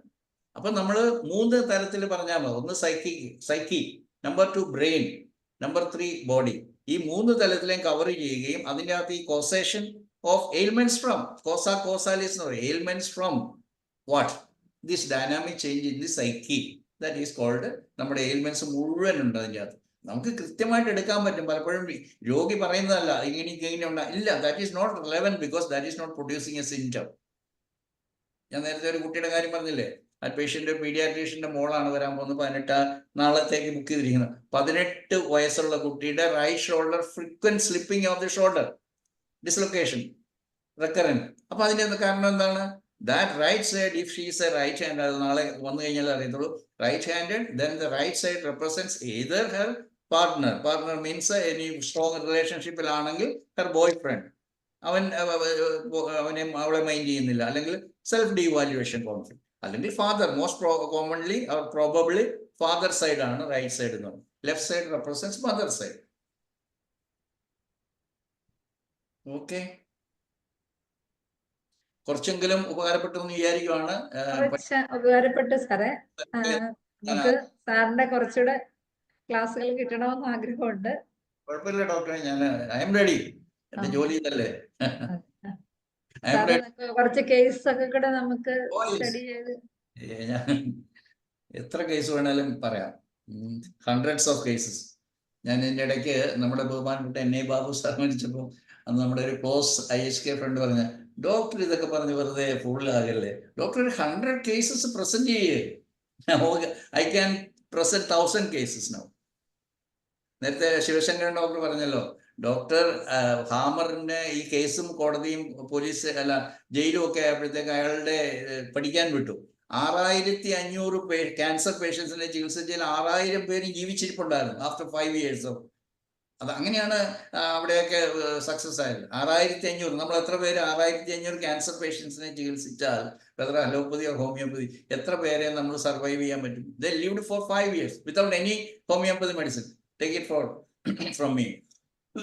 ഒരു ഹോമിയോപ്പതി കോൺസ്റ്റിറ്റ്യൂഷണൽ മെഡിസിനും ഇല്ലാതെ, അല്ലെങ്കിൽ നമ്മൾ ലോക്കൽസിൻ്റെ ഒന്നും കൊടുക്കാതെ കൊടുക്കുന്നു. അദ്ദേഹം അതിന് ഇപ്പം ചിലർ ബവൽ നോസോട്സ് പറയും, ചിലർ റീക്കി പ്രാക്ടീഷണേഴ്സ് പറയും, അല്ലെങ്കിൽ ഹാമർ തന്നെ അഡ്വൈസ് ചെയ്തവരാണ് മ്യൂസിക് തെറാപ്പി, അല്ലെങ്കിൽ അതിൻ്റെ കൂടെ കൊടുക്കാമെന്ന് പറയുന്നത്. അതിന് ഏറ്റവും നല്ല മെഡിസിനാണ് ഹോമിയോപ്പതി മെഡിസിൻ. അതിനെക്കുറിച്ചൊക്കെ നമ്മൾ ലോകത്തോട് പറയണം. യെസ്, GHK ആയിട്ട് അതിൻ്റെ ഫണ്ടമെന്റൽ, അതിൻ്റെ മേലെ ബിൽഡപ്പ് ചെയ്യേണ്ടതാണ് ഹോമിയോപ്പതി പ്രാക്ടീസ്, അല്ലാതെ അലോപ്പതിയുടെ മുകളിലല്ല. സോ ഐ റോട്ട് ഞാൻ ഓസ്ട്രിയ പോയിട്ട് വന്നപ്പോൾ എഴുതിയ അന്നത്തെ സ്പിരിറ്റിൽ എഴുതിയതാണ്. It is high time that homeopathy should divorce from allopathy and remarry to GHK. എൻ്റെ ആർട്ടിക്കിൾ ഇപ്പോഴും വെബ്സൈറ്റിലുണ്ട്, നിങ്ങൾക്ക് ഓൺലൈനിൽ കിട്ടും. It is high time that homeopathy should get a divorce from these fierce, inhuman, materialistic, cold-blooded ആയിട്ടുള്ള ഒരു approach to humanity. അത് ഓരോ ദിവസം നമുക്ക് കിട്ടുന്ന ടെസ്റ്റ് റിസൾട്ട്, അല്ലെങ്കിൽ ലാബോറട്ടറി ഇൻവെസ്റ്റിഗേഷൻസ്, അല്ലെങ്കിൽ അതിൻ്റെ പ്രൊസീജിയറിലൂടെ നമ്മൾ കേൾക്കുവാണ്. ഒരു ചെറിയ ലിംഫ് അഡിനോപ്പതി മതി, ലിംഫ് ആക്സിലറി ലിംഫിൽ ഗ്ലാൻഡ് ഉണ്ടായാൽ മതി. അതിനെ ഇമ്മീഡിയറ്റ്ലി ലിംഫ് എക്ടമി ഒന്നും അല്ല, മാസ്റ്റെക്ടമി ചെയ്തിട്ടേ അവർ വിടത്തുള്ളൂ. Because that lady is not his sister, his daughter, his mother. Only money. അത്രമാത്രം ഇൻഹ്യൂമൻ ആയിട്ട്, ഇമ്മോറൽ ആയിട്ട് ഒരു medicine പോയിക്കൊണ്ടിരിക്കുമ്പോഴത്തേക്കും we have got the flag, but not with the present method of education, but with an entirely different way of approach to medical science. അതുകൊണ്ടാണ് ഞാൻ ആദ്യം പ്രാർത്ഥനയോടുകൂടി തുടങ്ങി പറഞ്ഞ്, നമ്മളെല്ലാം ദൈവം വിളിച്ചിരിക്കുന്നത് ജനങ്ങളോട് നിങ്ങൾ പേടിക്കണ്ട എന്ന് പറയാനായിട്ടാണ്. അതുകൊണ്ടാണ് ഞങ്ങളുടെ മോട്ടോ ഇതാണ്, freedom from the fear of diseases. നമ്മൾ ഈ ഫിയറിനെ വിറ്റ് കാശാക്കുവാണ്. ദീപസ്തംഭം മഹാശ്ചര്യം, എനിക്കും കിട്ടണം പണം, അതുകൊണ്ട് ഞാൻ പേടിപ്പിക്കും. മോനെ, അയ്യോ ഇപ്പോഴത്തെ മഴക്കാലമാണേ, അതുകൊണ്ട് നിങ്ങൾ സൂക്ഷിക്കണം, കാരണം അത് ഡെങ്കുവിൻ്റെ സമയമാണ്, ചിക്കുൻകുനിയ വരും. ആരെ ചിക്കും കുനിയ എന്ന് പേരിട്ടത്? ആരാണ് COVID-19 എന്നുള്ള പേരിട്ടത്? നിങ്ങൾ വെറും പനി എന്ന് പറഞ്ഞാൽ പോരായിരുന്നോ?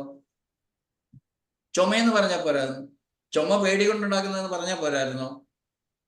പേടിയോടുകൂടി ചുമ. പിന്നെ ഇന്നലെ ഒരു ഡോക്ടറാണ്, പുള്ളിക്കാരന്റെ ഫാദറിനെ D-dimerase has gone up to this, oxygen level saturation കുറഞ്ഞു. എന്തിനാണ് നീ? ഞാൻ ഈ ലേഡിയോട് പറഞ്ഞത്, never go to a gynaecologist to measure your largest fibroid size ഇറക്കാൻ പോകല്ലേ. അവർ 49 ആയി, within few months or year she will become menopause. Then why she should worry about the tumor in the uterus? It will get shrunken because there was a conflict. Now that conflict is out of place. It does not require anything to multiply its size. Hyperplasia യാതൊരു സാധ്യതയില്ല. അത് ഇൻവല്യൂഷനിലേക്ക് നടക്കും. That will be automatically there. Large intestine എത്ര കോയിലുണ്ട്? Small intestine എത്ര coil of intestine ഉണ്ട്? Large ഇൻഡസ്റ്റൈൻ്റെ ഗിർത്ത് എത്രയാണ്, size എത്രയാണെന്ന് അറിയേണ്ട കാര്യമുണ്ടോ നമുക്ക്? ഇതിലെ ഭക്ഷണം ഇട്ട് കൊടുത്താൽ ഇതിലെ മലമായിട്ട് വരുമെന്ന് അറിഞ്ഞാൽ പോരെ? ഇതിലെ വെള്ളം കുടിച്ചു കഴിഞ്ഞാൽ ഇതിൽ മൂത്രമായിട്ട് വരുന്നുണ്ടെന്ന് അറിഞ്ഞാൽ പോരെ? വി ആർ ടു മച്ച് എന്താ പറയുന്നത്, മെറ്റീരിയലിസ്റ്റിക് ആയി, ടു മച്ച് മെക്കനൈസ്ഡ് ആയി, ടു മച്ച് ബിസിനസ് മൈൻഡഡ് ആയി. അതുകൊണ്ട് പാവപ്പെട്ട മനുഷ്യരെ പറഞ്ഞു പറ്റിച്ചിട്ട് മാത്രമേ എനിക്ക് ജീവിക്കാൻ പറ്റൂ. അങ്ങനെ ഇല്ലെന്നേ. നമ്മൾ ഈ ബയോളജിക്കൽ കോൺഫ്ലിക്ട്സിനെ കുറിച്ചും ബയോളജിക്കൽ പ്രിൻസിപ്പിളിനെ കുറിച്ചും ബയോളജിക്കൽ സ്പെഷ്യൽ പ്രോഗ്രാമിനെ കുറിച്ച് ജനങ്ങളോട് പറഞ്ഞു, we have got our own space to do our duty. You can get the remuneration. പണമില്ലാതെ ആരെയും ദൈവം ഇവിടെ വെറുതെ വിടത്തില്ല. നിങ്ങളൊരു നോബിളായിട്ടുള്ള ഒരു കടമ ചെയ്തോ, നിങ്ങളെ ദൈവം നിങ്ങളുടെ പുറകെ പണം വരും. You can demand anything, they will give. ലക്ഷക്കണക്കിന് രൂപ കൊടുത്ത് എന്താ ഡയാലിസിസും അതും ഇതൊക്കെ ചെയ്ത് മാസ്റ്റെക്ടമിയും ചെയ്ത് അവരൊക്കെ നമുക്ക് ഇതാണ് നിങ്ങളുടെ പ്രശ്നം. ഒരു മാസ്റ്റെക്ടമിയുടെ ആവശ്യമില്ല, ഒരു ഹിസ്റ്ററെക്ടമിയുടെ ആവശ്യമില്ല, ഒരു ലംബെക്ടമിയുടെ ആവശ്യമില്ല. പേടി പോകുമ്പോൾ തന്നെ അത് അസുഖം മാറി. Just know the biological purpose, അത്രേ ഉള്ളൂ. ഡോക്ടർ, ഈ അഡ്വാൻസ് പതോളജിക്കൽ ആയ അഡ്വാൻസ് പത്തോളജി, അതായത് നമ്മുടെ കോൺഫ്ലിക്റ്റ് വെദർ ഇറ്റ് ഈസ് റിറ്റെയിൻഡ്, അതായത് കണ്ടിന്യൂസ് ചെയ്യുന്നത്, നമ്മൾ അതിന് ഹാങ്ങിങ് കോൺഫ്ലിക്റ്റ് എന്നാണ് GHK പറയുന്നത്. ഹാങ്ങിങ് കോൺഫ്ലിക്റ്റ്. ആക്ച്വലി ക്രോണിക് ഡിസീസിന്റെ പിന്നിലുള്ള സയൻസ് തന്നെ മനസ്സിലായത് GHK വന്നുകൊണ്ടാണ്. മയാസം തന്നെയാണ്, പക്ഷേ why because the conflict is ഹാങ്ങിങ്. വാട്ട് ഈസ് ഹാങ്ങിങ് കോൺഫ്ലിക്റ്റ്? അത് നമുക്ക് വിശദമായിട്ട് പഠിക്കണം. അതുകൊണ്ടാണ് അഡ്വാൻസ് പത്തോളജി എന്ന് പറയുന്ന ഒരു സംഗതി ഇല്ല. അത് ആ ആളുടെ പ്രെഡിക്റ്റീവ് പഠിച്ചവർക്ക് അറിയാം.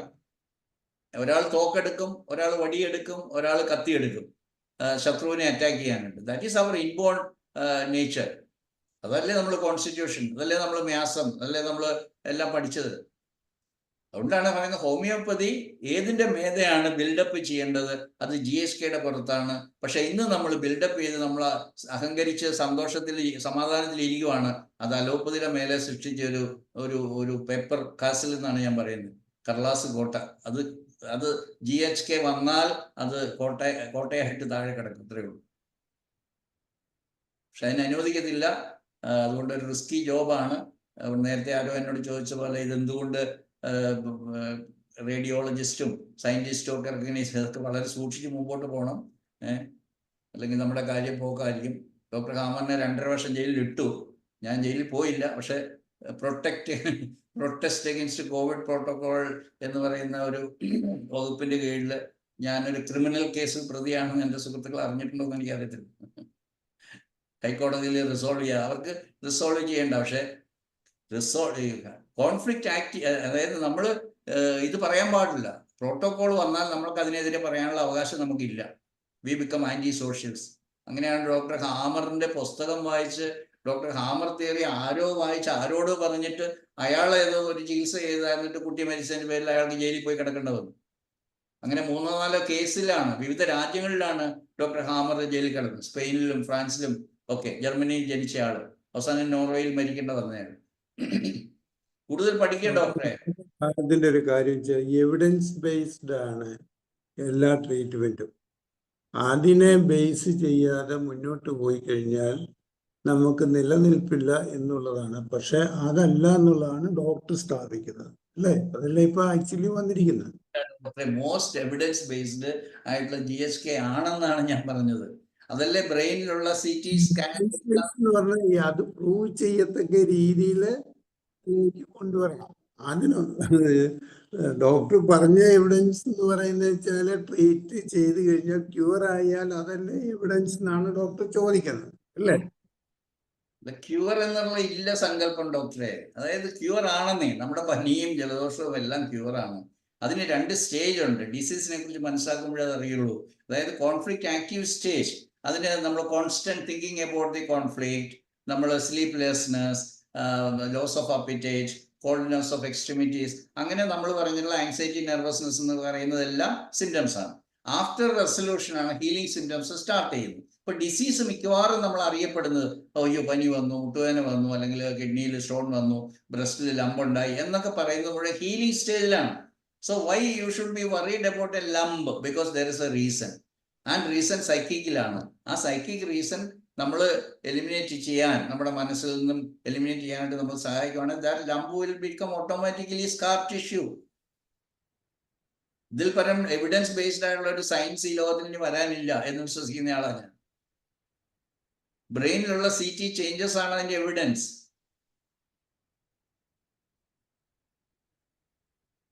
നേരത്തെ ഞാൻ പറഞ്ഞ പോലെ ഞാൻ ഈ ഹിപ്നോട്ടിസത്തിന്റെ കുറെ ക്ലാസ്സിലൊക്കെ അറ്റൻഡ് ചെയ്തിട്ടുണ്ട്. ഹിപ്നോട്ടിസം എന്ന് പറഞ്ഞു കഴിഞ്ഞാൽ ആക്ച്വലി സബ് കോൺഷ്യസ് മൈൻഡിൽ ട്രേസ് ചെയ്ത് അവിടെ കറക്റ്റ് ചെയ്യുക എന്നുള്ളതാണ് hypnotism.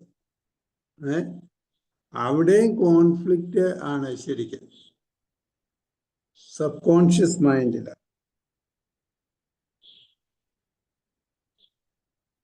Doctor, above the brain, അതായത് ബ്രെയിൻ പോലും ഇല്ല, above the body there are innumerable number of sciences. അതിൽ റീക്കി ഉണ്ട്, അല്ലെങ്കിൽ ഹൈപ്നോട്ടിസം ഉണ്ട്, സൈക്കോതെറാപ്പി ഉണ്ട്. മൈൻഡ് ലെവലിൽ ജസ്റ്റ് ഒന്ന് സെർച്ച് ചെയ്ത് കഴിഞ്ഞാൽ മതി.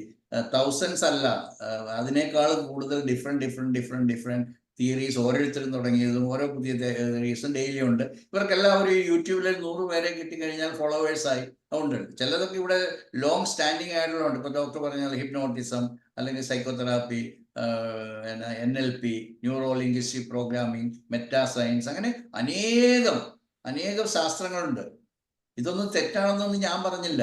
ഞാൻ I am talking about a doctor, medical ഡോക്ടർക്ക് വളരെയധികം യൂസ്ഫുൾ ആയിട്ടുള്ള ഡിസീസ് എന്ന് പറയുന്ന ഫിനോമിനെ യഥാർത്ഥത്തിൽ മനസ്സിലാക്കാനായിട്ട് സഹായിക്കുന്ന ഒരു ശാസ്ത്രം. അത്രേ പറഞ്ഞോളൂ.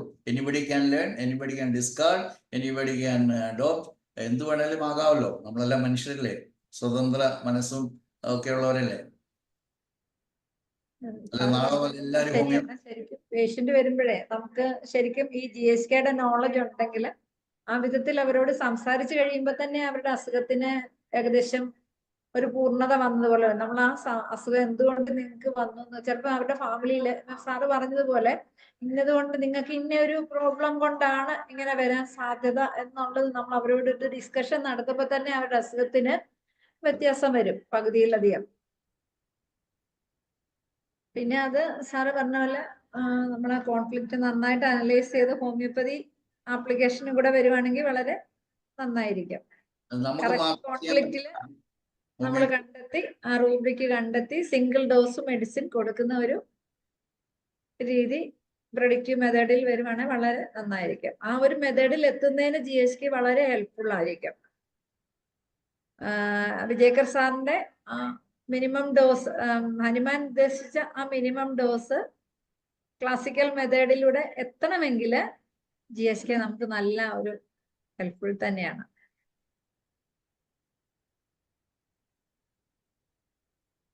Okay, thank you doctor Aryadevi. അപ്പൊ നമുക്ക് വൈൻഡപ്പ് ചെയ്യാം. വൈൻഡപ്പ് ചെയ്യാം സാറേ. അപ്പൊ സാറേ ഇനി ഞങ്ങൾക്ക് എന്നത്തേക്കായിരിക്കും സാറിന്റെ ഒരു ക്ലാസ് നെക്സ്റ്റ് എക്സ്പെക്ട് ചെയ്യാൻ പറ്റുന്നേ? എങ്ങനെയാ, എല്ലാ ചൊവ്വാഴ്ചയാണോ ഡോക്ടർ? ചൊവ്വാഴ്ചകളിൽ സാറിന് അവൈലബിൾ ആവാൻ പറ്റുമല്ലോ അല്ലേ? ഞാൻ നോക്കട്ടെ, ഞാൻ നെക്സ്റ്റ് ട്യൂസ്ഡേ പറയാം. ശരി സാറേ, അതനുസരിച്ച് ഞാൻ സാറിന്റെ അവൈലബിലിറ്റി അനുസരിച്ച് നമുക്ക് ലിങ്ക് ഷെയർ ചെയ്യാം. ഒത്തിരി വാല്യബിൾ ആയിരുന്നു സാറേ. ഞങ്ങൾക്ക് ഇൻഫർമേഷൻ കുറച്ച് GSK കുറിച്ച് അറിയാം എന്ന് വരികിലും അതിന്റെ ഡീപ് റൂട്ടഡ് ആയിട്ടുള്ള കാര്യങ്ങള് പറയാമേ. അപ്പൊ അത് പഠിക്കണമെന്ന് ആഗ്രഹമുണ്ട്. സാറിന്റെ ഒരു ഫോളോവർ ആവണമെന്ന് ആഗ്രഹമുണ്ട്. ഓക്കെ, അതിലൂടെ ഹോമിയോപ്പതിയെ ക്ലാസിക്കൽ തീർച്ചയായിട്ടും. എത്തിക്കണമെന്ന് ആഗ്രഹമുണ്ട്. ഞാനിങ്ങനെ അനിത ഡോക്ടറെ പറയുന്നത്, good homeopath can become a better homeopath by GSK. Good homeopath ആയിരിക്കണം, അല്ലാതെ അങ്ങനെ നമ്മളറിയാമല്ലോ ഹോമിയോപ്പതിയുടെ നമുക്ക് മാർക്കറ്റ് വാല്യൂ കിട്ടുന്നത് ഈ ടിപ്സ്. ഞാൻ കഴിഞ്ഞ ദിവസം ഞാൻ പറഞ്ഞു, നമ്മൾ 10-38 വർഷമായിട്ട് നമ്മുടെ ഈ മാർക്കറ്റ് ഫ്രീ ആകാൻ നമുക്ക് പറ്റിയിട്ടില്ല. നമ്മളിപ്പോൾ ഒരു സയന്റിഫിക് സെമിനാറോ ആനുവൽ കോൺഫറൻസ് നടത്തണമെങ്കിൽ അവിടെ ഈ ഷോറൂംസ് അത് മാറ്റാൻ പറ്റിയിട്ടില്ല. ജനങ്ങൾക്ക് അത് വേണം, അതുകൊണ്ടല്ലേ അത് ചിലവാകുന്നു. അവരാണ് കാശ് തരുന്നതെന്നാണ് പറയുന്നത്. എന്താണ് ഹോമിയോപ്പതി എന്നുള്ളത് മനസ്സിലാക്കാണ്ട് ഈ പുതിയ തലമുറയെ ഗൈഡ് ചെയ്യാനായിട്ട് നമ്മളത് സഹായിക്കണം. പെർമനന്റ് ആയിട്ട് നമുക്ക് എക്സിസ്റ്റ് ചെയ്യണമെങ്കിൽ തീർച്ചയായിട്ടും സാറ് പറഞ്ഞതുപോലെ GSK പഠിച്ച് ആ രീതിയിൽ ഹോമിയോപ്പതി അപ്ലൈ ചെയ്യുവാണെങ്കിൽ ശരിക്കും നമുക്ക് സ്ഥിരമായിട്ട് എക്സിസ്റ്റ് ചെയ്യാൻ പറ്റും എന്ന് തോന്നുന്നു.